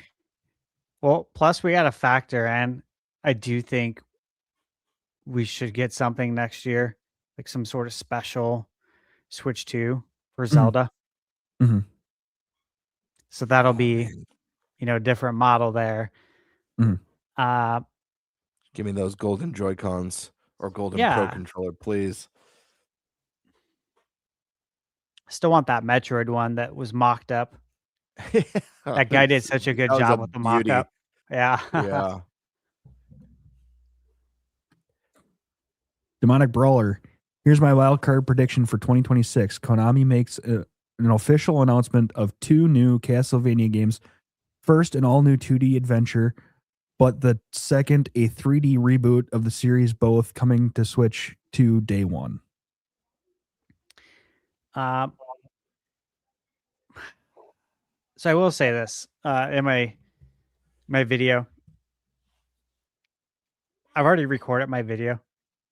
I'm in the editing stage, but I do have a segment carved out to discuss Castlevania. I don't want to say what I say. Oh, right. Tune in for that. But I like where you're going, Demonic Brawler. I'll say this. I am all in on new 2D Castlevania. We are way, way overdue for that. Konami has really surprised me when they decided to make a new entrance back into video games and kind of leave the pachinko machines to the wayside. I was very skeptical. I'll be honest. I was like, I don't know if Konami still got it after some of the blunders of the past. And they have really surprised me. They've killed it on the collection side. They've killed it with how they've handled Silent Hill. They're doing a really great job. So I actually have a lot of confidence in them with the new 2D Castlevania. As far as a 3D version of the game, I don't know if we'll get that or if we did, what we'll get. But I'll tell you what I'd like to see. I would love to see a collaboration with From Software and Miyazaki, where Konami is the publisher and has FromSoft develop their version of a Castlevania, because I think they'd crush. I think I think with From Software's interconnected Metroidvania style level design, I'm not talking Elden Ring. Like, I'm not talking big open world. I'm talking, let's go back to like the Dark Souls 1, 2, and 3 style and Bloodborne style. I just think From Software would crush. So both thematically and gameplay wise. I agree. That's actually a pretty good idea. I like it. AJ Rax. I keep looking at the store. Member for 3 months. I keep looking at the store, and I'm waiting for is Dragon Quest 7, Resident Evil 9, Mario Tennis Fever, and Switch 2 Wonder Edition.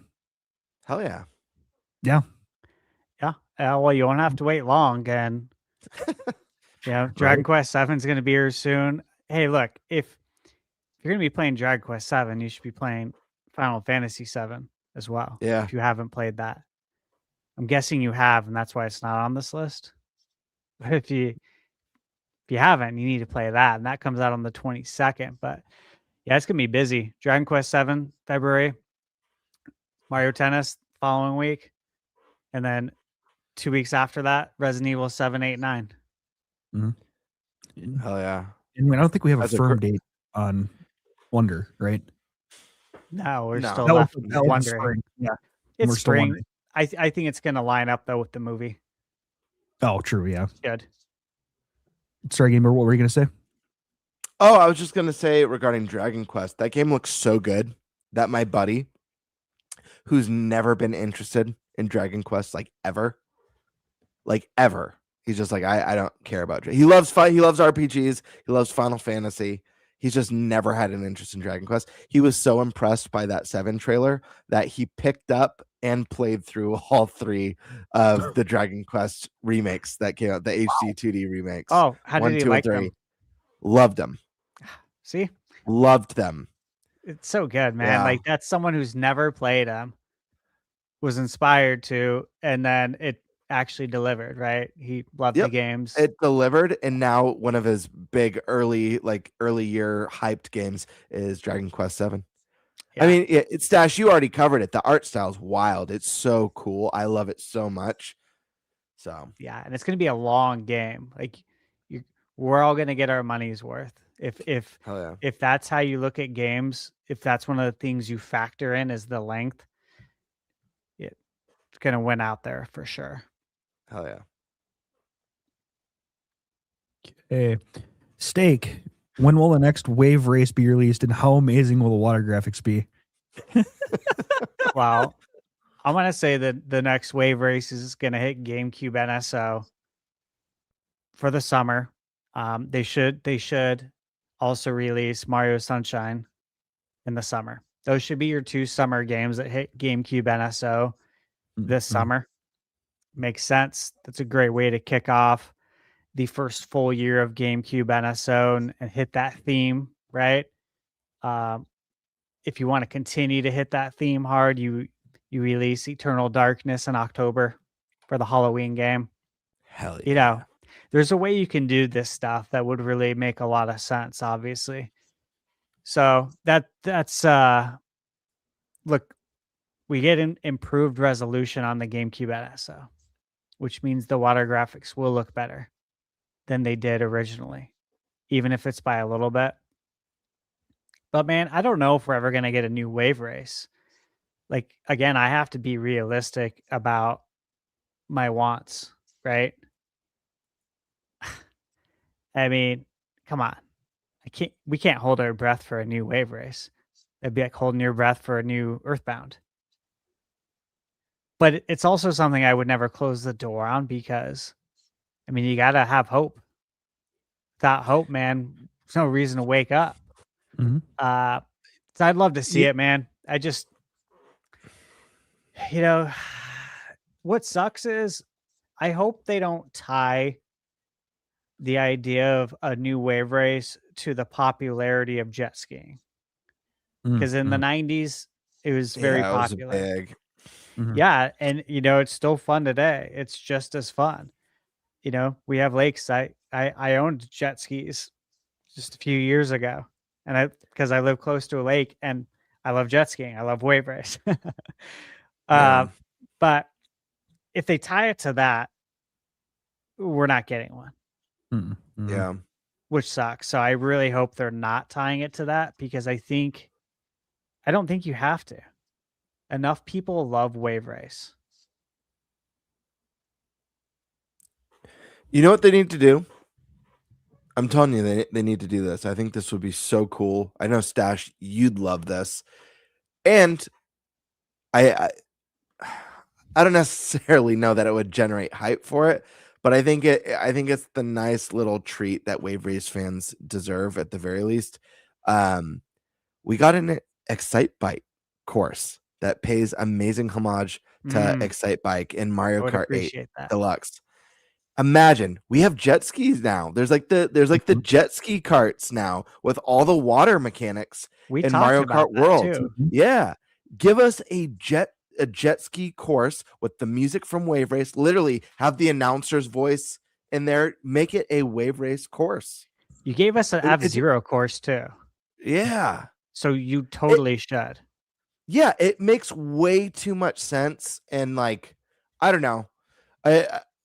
I gotta feel like Nintendo pays attention when a course drops that like really resonates with fans.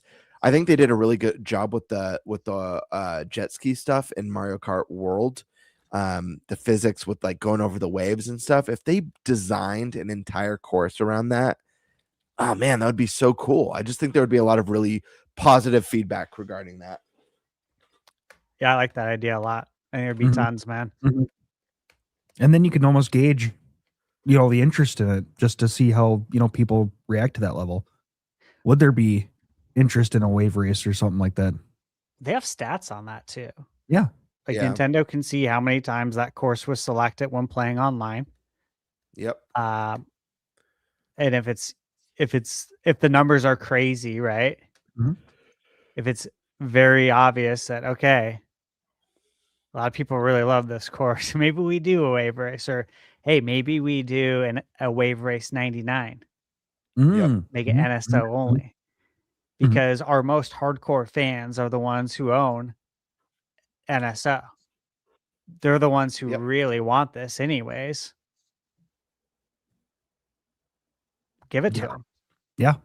Right. F-Zero 99 is really fun.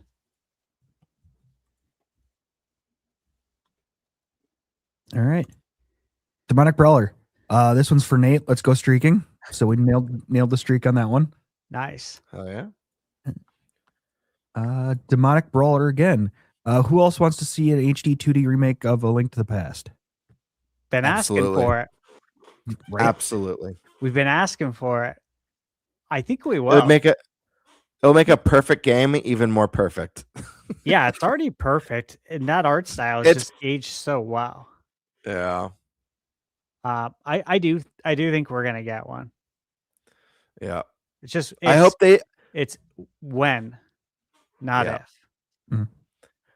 I really just want two things with that because like we said, it's kind of a perfect game.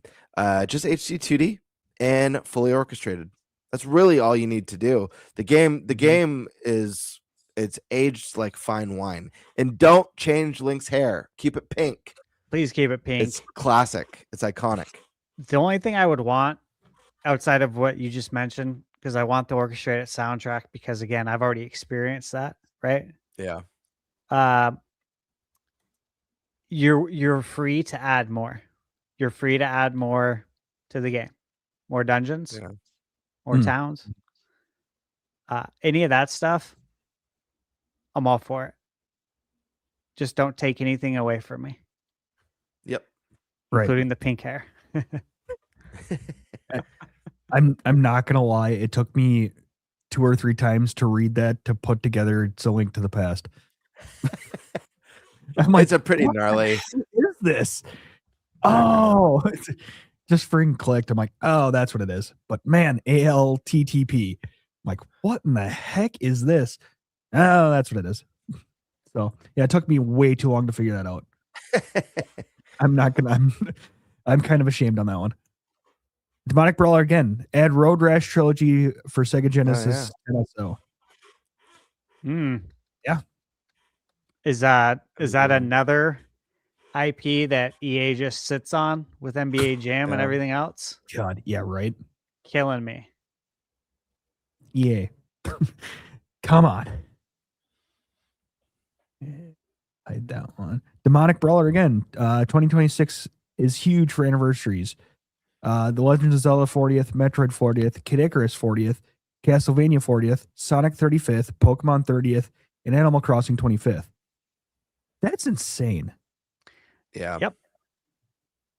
It sure is. I didn't realize how many like major milestone anniversaries are next year. That is absolutely insane. And It's I'm wild, covering man. all of those. Yeah. In my video. I already recorded it. But all of that is being covered. I mean, and that kind of lends to when I went back, when I said, Kid Icarus is coming back too. That kind of leads towards, with it being the 40th, I could see them maybe releasing a new Kid Icarus. The thing that's sad about this to me is these are all major series that have had a major impact on the industry and have all been groundbreaking for different reasons. And the sad part is that more than one of these will be celebrated with only like a tweet. I think that's the sad. Right. And it sucks because we cover this stuff, and I think oftentimes we think of so many reasons why certain decisions would just print money and make so much sense. So I'm like, why leave money on the when there's such good opportunities? Like, I don't think they're really going to do anything special for Prime for the 40th, but if they did release a new Metroid Prime 4 bundle to celebrate the 40th that comes with I don't know, a themed Pro controller or something like that, like that's a great, people will buy the game just to get the accessory, just to get the cool accessory. I don't know. I know they're going to go huge with Zelda. Like, Zelda's the big one. What Sega does with Sonic, I'm not sure. Konami with Castlevania, I'm not sure. But as far as Nintendo goes, I don't expect them to do anything crazy for Kid Icarus or Metroid for that matter, unless we got a new side-scrolling Metroid tease or reveal or something like that. But yeah, that being said, crazy. It's I can't believe it's been that long, man. Remember, it's also Dragon Quest 40th anniversary. Oof. Oh, yeah. God, which makes me feel old. is massive. Yeah, I know. Look, I hate to not say anything, but my answer to this will be in my video because For sure. Oh, I absolutely I've covered it. But yeah, Bird, Keep an I eye on that agree. stuff. I agree. They're gonna go ham on Legend of Zelda, and the Pokemon company's gonna go ham on Pokemon. Sonic I mean, Sega's got to go hard with Sonic. Is there a I hope Sonic so. movie coming out in 2026? What was that? I know No. a sequel was confirmed. It's but 2027. yeah. Hmm. Gotcha. But it Give won't us surprise Sonic Animal Cro- Adventure 3, please. Animal Crossing Celebration is just going to be the Switch 2 patch that has all that new content as well, like that big patch. Probably. And they'll probably do some like maybe special like decorations and stuff for the anniversary. I don't know. I'm excited to watch Stash's video. Yeah. Are you covering all of these, Stash? Are you doing like every anniversary, including Dragon Quest, or are you just doing the Nintendo ones? No, I'm doing it, including, I already did it, yeah. Including Awesome. Dragon Quest and Yeah, Castlevania. Yep, all that. Yep. All right, on to the next one here. Demonic Brawler. To all the haters and doubters, just a reminder, God of War 2018 is a PS4 game. The potential of Switch 2 going forward will be impressive. Yeah, absolutely. Yep. Games only get better looking as the generation goes on. Devs get more comfortable with the hardware. We see this every generation. I was going to say devs actually get the hardware. Yeah, for sure. God of War is just one example. Last of Us 2 was gorgeous. And Ghost of Tsushima, I think one of the best looking games of that generation. I think Ghost of Tsushima looked better than almost everything in the first year of PS5, to put into perspective. Yeah. A lot of absolutely beautiful games. Uncharted as Yeah. well on PS4. That's right. Yeah, there's so many absolutely breathtaking games on PS4. So totally agree. The original Radical Jimzo upcoming direct because of Nintendo silence. Thumbs up, thumbs down. Absolutely. Thumbs up. Yeah. So Jimzo mentioned earlier in chat that Nintendo hasn't posted anything on their YouTube in 7 days. And now some of us might say, yeah, well, it's probably because it's Christmas. People are off work. However, as a content creator, we all know that you can schedule your videos, which I do, especially when I know I'm going to be out of town. Like when we went to PAX, I had 2 videos that I prepared ahead of time, so I still have content hitting my channel. And I think that was The Adventures of Elliot and something else that I had hit the channel. I forget what the other one was, but point is that that's not the excuse, because you can just schedule the content. Right. And that's likely what they do anyways. They don't just like make a video and upload it. Everything's scheduled. Everything has to be approved first before it's even scheduled to Nintendo's account. So the fact that they have been silent for 7 days actually is significant. Well, that, and you got to coordinate it all with, Australia, Japan. You got to coordinate it all. So of course they're going to be scheduled because you want them releasing all at the exact same time. So I mean, to just randomly upload and go public right away, you'd be having one region go, a minute or two before another region. It's interesting because, in 2 days, it's Zelda's 40th. How soon are you going to hit it? Right? Yeah. Yeah. Even ignoring the silence, like let's just look at the company patterns. Like traditionally, we get a direct January or February. We get an early year direct yearly. So I think it's a safe bet that before the end of February, we will have seen the first big direct of the year. Yeah, I totally It agree. just makes sense. Does. Demonic Brawler, Bradley the Badger for Switch 2. Oh man, that game looked sick, dude. I am so excited for Bradley the Badger. Yeah. Look, so right now it's only scheduled to come to PC. Obviously that's going to change. Interesting. This is a console game. We all know that. It's coming to PC first, or as of right now. This this game's not coming out in 2026. It's not in my video for a reason. A lot of things can change between now and then. But yeah, I think that was everyone's takeaway, right? Was like PC only. But at the same time, like, that's not going to stick. Yeah. There's no way. That's the only one that they have 100% ready. That does not mean that they're not working on other things. Yeah. Or closer to 100% ready. You know what I'm saying? Yep. It'll get once that one's finished, it'll be just a little bit before they port it that everything else. Just have that feeling. Hell, I didn't even know about that game. It looks awesome. Oh, are you just watching the trailer? No, I will here after the podcast, but I just looked at some images of it, and man, yeah, it looks awesome. And once you watch it, I'm sure you'll see that this looks like a console game.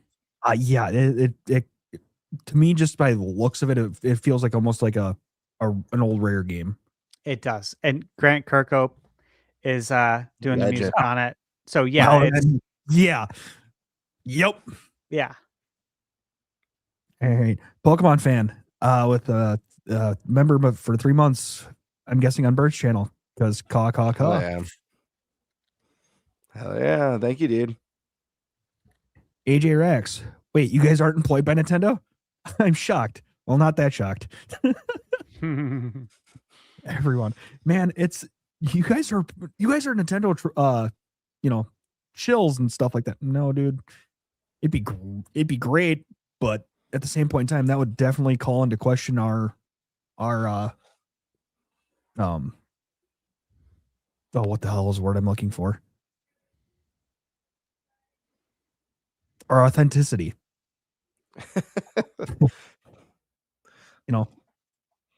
Yeah, I know what word you're thinking. Yeah. I just can't think of it right now. Okay, me either. But yeah. AJRX, Castlevania Symphony of the Night to Switch 2. Hell yeah. Yeah, I would be really happy with that. I would really want a physical release as well if they did that. Let's just get PS1 on NSO. That'd be sick. Right? Dude, how sick would that be? It feels like that's the only way we're going to get Symphony of the Night. Right. Because of, all the history with it.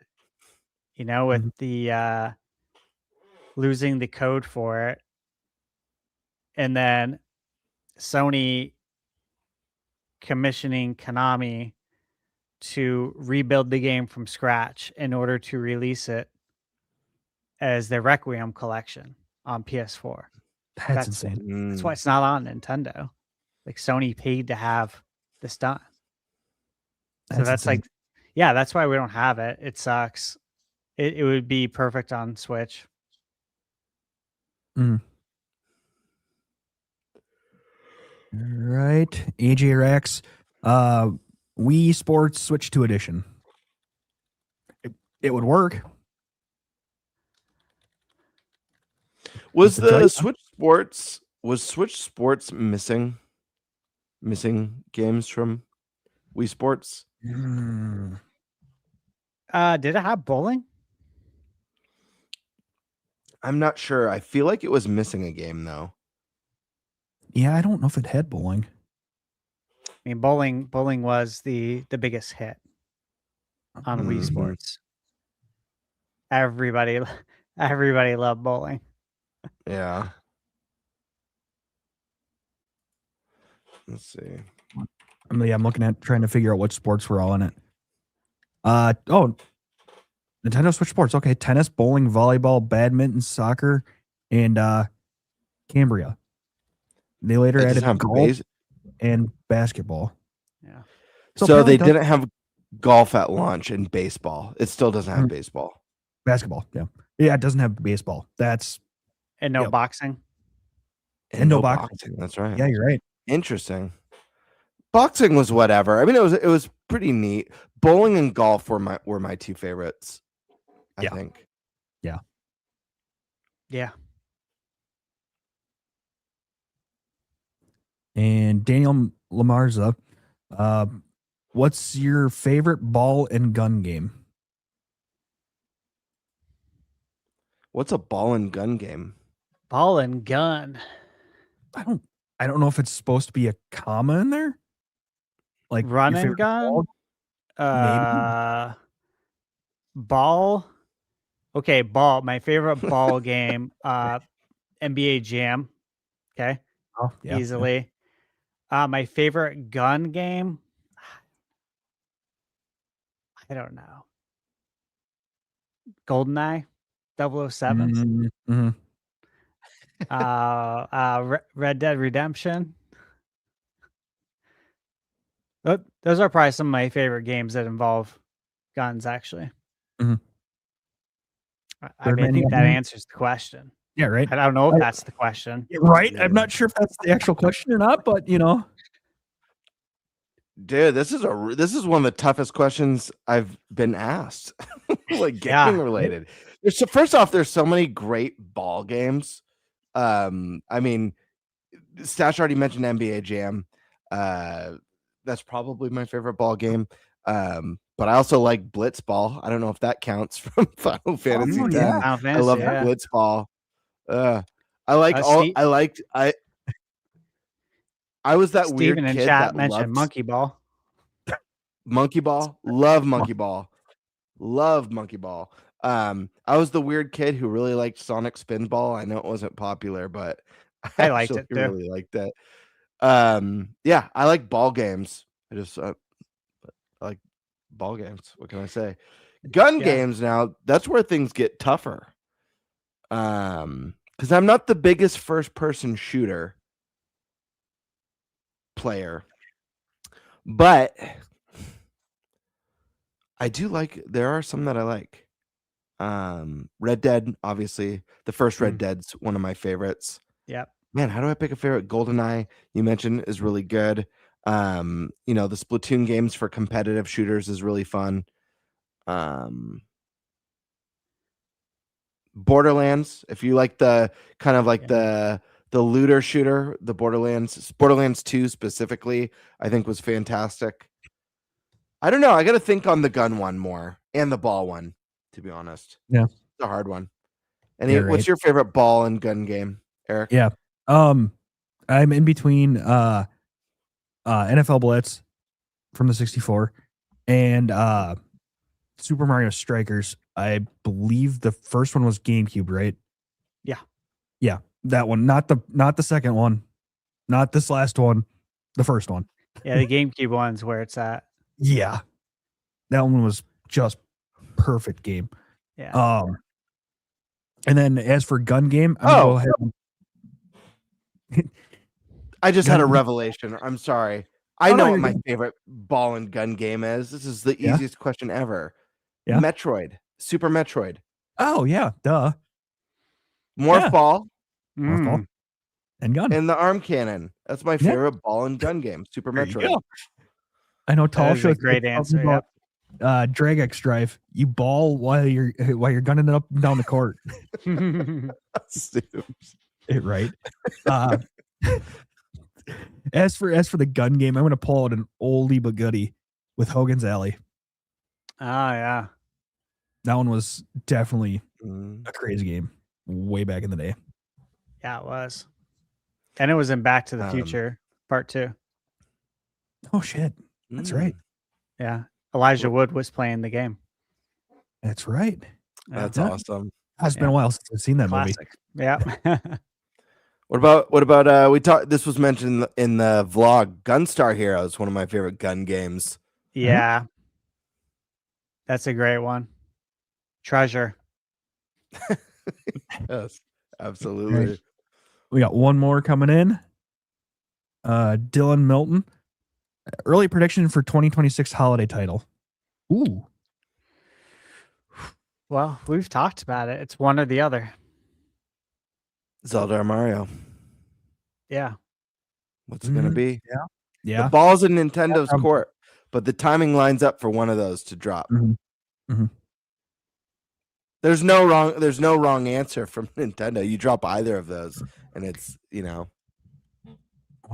When is the I don't movie? think the games that we know about are going to fall to the holiday title. Like, I don't think the Yeah. Duskbloods is going to be a holiday title, for example.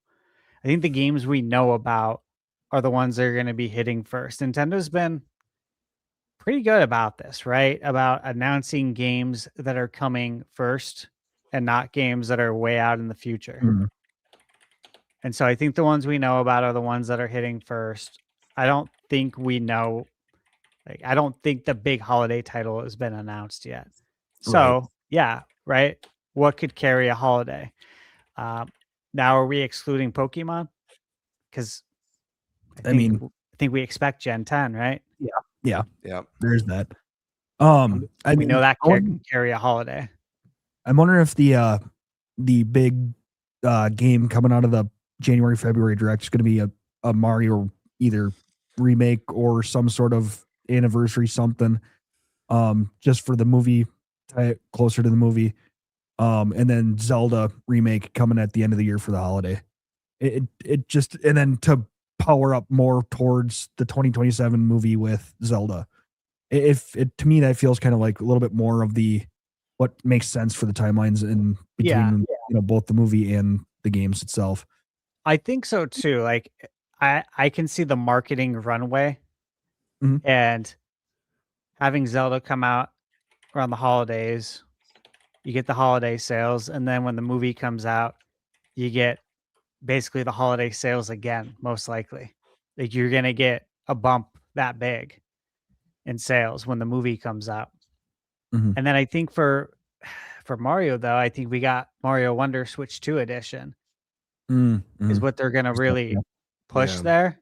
Yeah, Uh true. I do feel like it's more likely Zelda. That was kind of where I was thinking too. I agree. Yeah, now that you said Mario Wonder Switch 2 edition, I think that's probably going to come out right around the movie with April. That could be the new bundle. What? Wonder Or for the movie to tie in with the movie. I see what you're The saying. new Yep, Switch that 2 replaces bundle, the- because the Mario Kart one is expiring. that replaces that one. Well, Could I mean, you got to factor this in too, though. We've seen some of the promotional, the marketing items, sure. like the Old Spice, deodorant, the Mario Galaxy deodorant. I mean, you have the perfect packing game right now Yeah, Galaxy. with Galaxy 1 Plus 2, and it runs better on Switch too. Yeah, and then that actually fits the movie. Yeah, you have the movie tie-in right now. But I mean, that doesn't necessarily mean that they wouldn't do a Wonder pack and then maybe somehow bring a Wonder Flower into the movie. Just kind of as a pre-tease, but nobody will know until all of a sudden the movie shows up. Yeah, and we're supposed to be getting that flower, the one you can actually buy here soon. I'm guessing when the Switch 2 edition and the movie comes out, that'll all tie in. Nintendo could also do a Mario bundle where you get to choose which one you want, and it's a download code. Oh, yeah. I feel like they did that in the past on the 3DS. I can't remember what it was for, and I might be completely wrong, but I feel like there was an option in the past.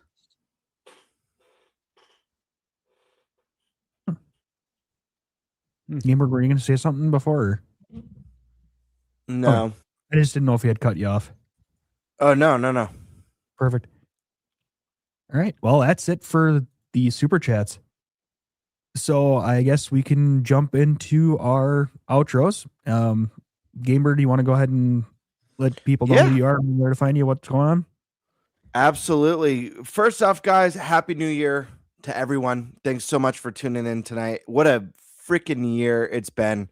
So happy to be here, make friends with Eric, Nate, and ThunderStash.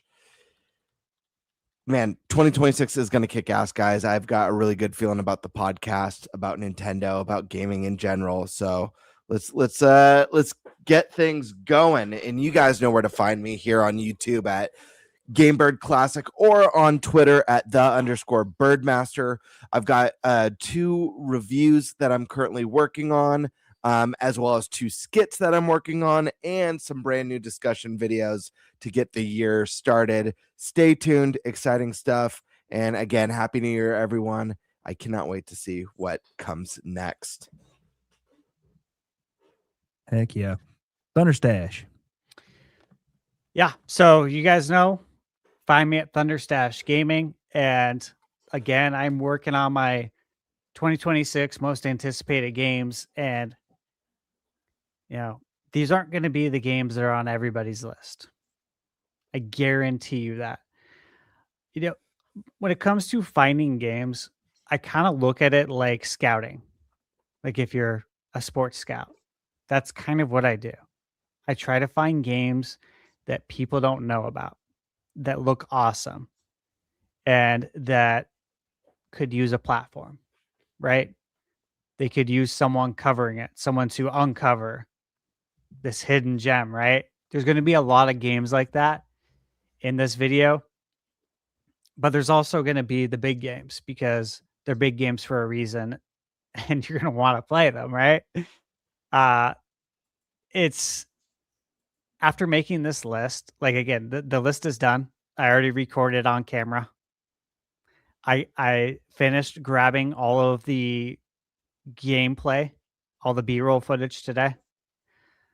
Now I have to, after this, put it into my Photoshop Premiere, render it, then go to sleep. That way when I go to edit it, it's going to be easy. Not dealing with freezing frames. But just going through that, I'm like, oh my God. Like 2025 was the biggest year for gaming. I would say that lightly, but it was absolutely nuts.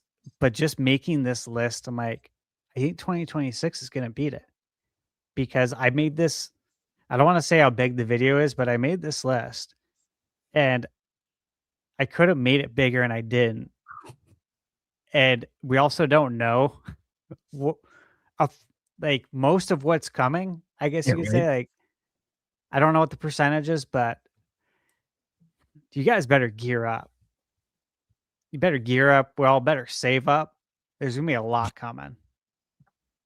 That's what I'm working on. I'm working on that, and I'm working on my, right after that's done, I got to wrap up my editing for the video for the event that I went to that I can't speak about. But that video will hit on January 5th. I can tell you that. That's when the embargo's up. Perfect. All right. We had one more member chat come in. Fisherman Mike, bring back Mario Super Sluggers. I'm game for that. It's been a while. Well, you would think it's going to hit GameCube NSO or the Mario Baseball. Super Sluggers was Wii, right? I'm not sure. I only played Mario Baseball. I just think Mario Baseball too. Super Sluggers was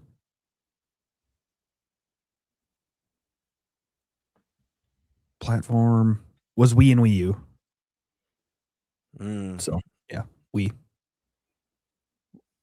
Okay. Well, I think we'll get the Mario Baseball game on GameCube. Yeah. Which will be nice. Okay. Yeah. So, yeah, that'd be freaking great. So I'll run an outro for Nate. As you guys know, he's out with his son in the hospital. Again, if you'd like to donate, no pressure. There are links in, I believe, everybody's chat or everybody's description, I should say, to help with costs for, Aiden's recovery and things like that. Yeah, hopefully they're home this weekend and we can kind of start going towards normal and and everything turns around. So, Absolutely. as for that, I'm Eric Moore. You can find me here and on the Eclipse channel. You can find this podcast pretty much anywhere podcast can be heard. I'll be downloading and uploading the audio version here after the show. So, everything will be caught up that way. So Nate doesn't have to worry about that. Yeah, I think that's pretty well it. Anybody else got anything? No, I'll see you next year. Yeah, right. Yeah, see y'all next year. I will say our podcast will be going back to Wednesdays. It was just a two off because of the holidays that we pushed it back to Tuesdays. So we'll be back on Wednesdays, normal time. I wanted to throw that out there because I know there was some questions at the beginning about why we had 2 Tuesdays in a row. I forgot to address it at the beginning. I'll address it now.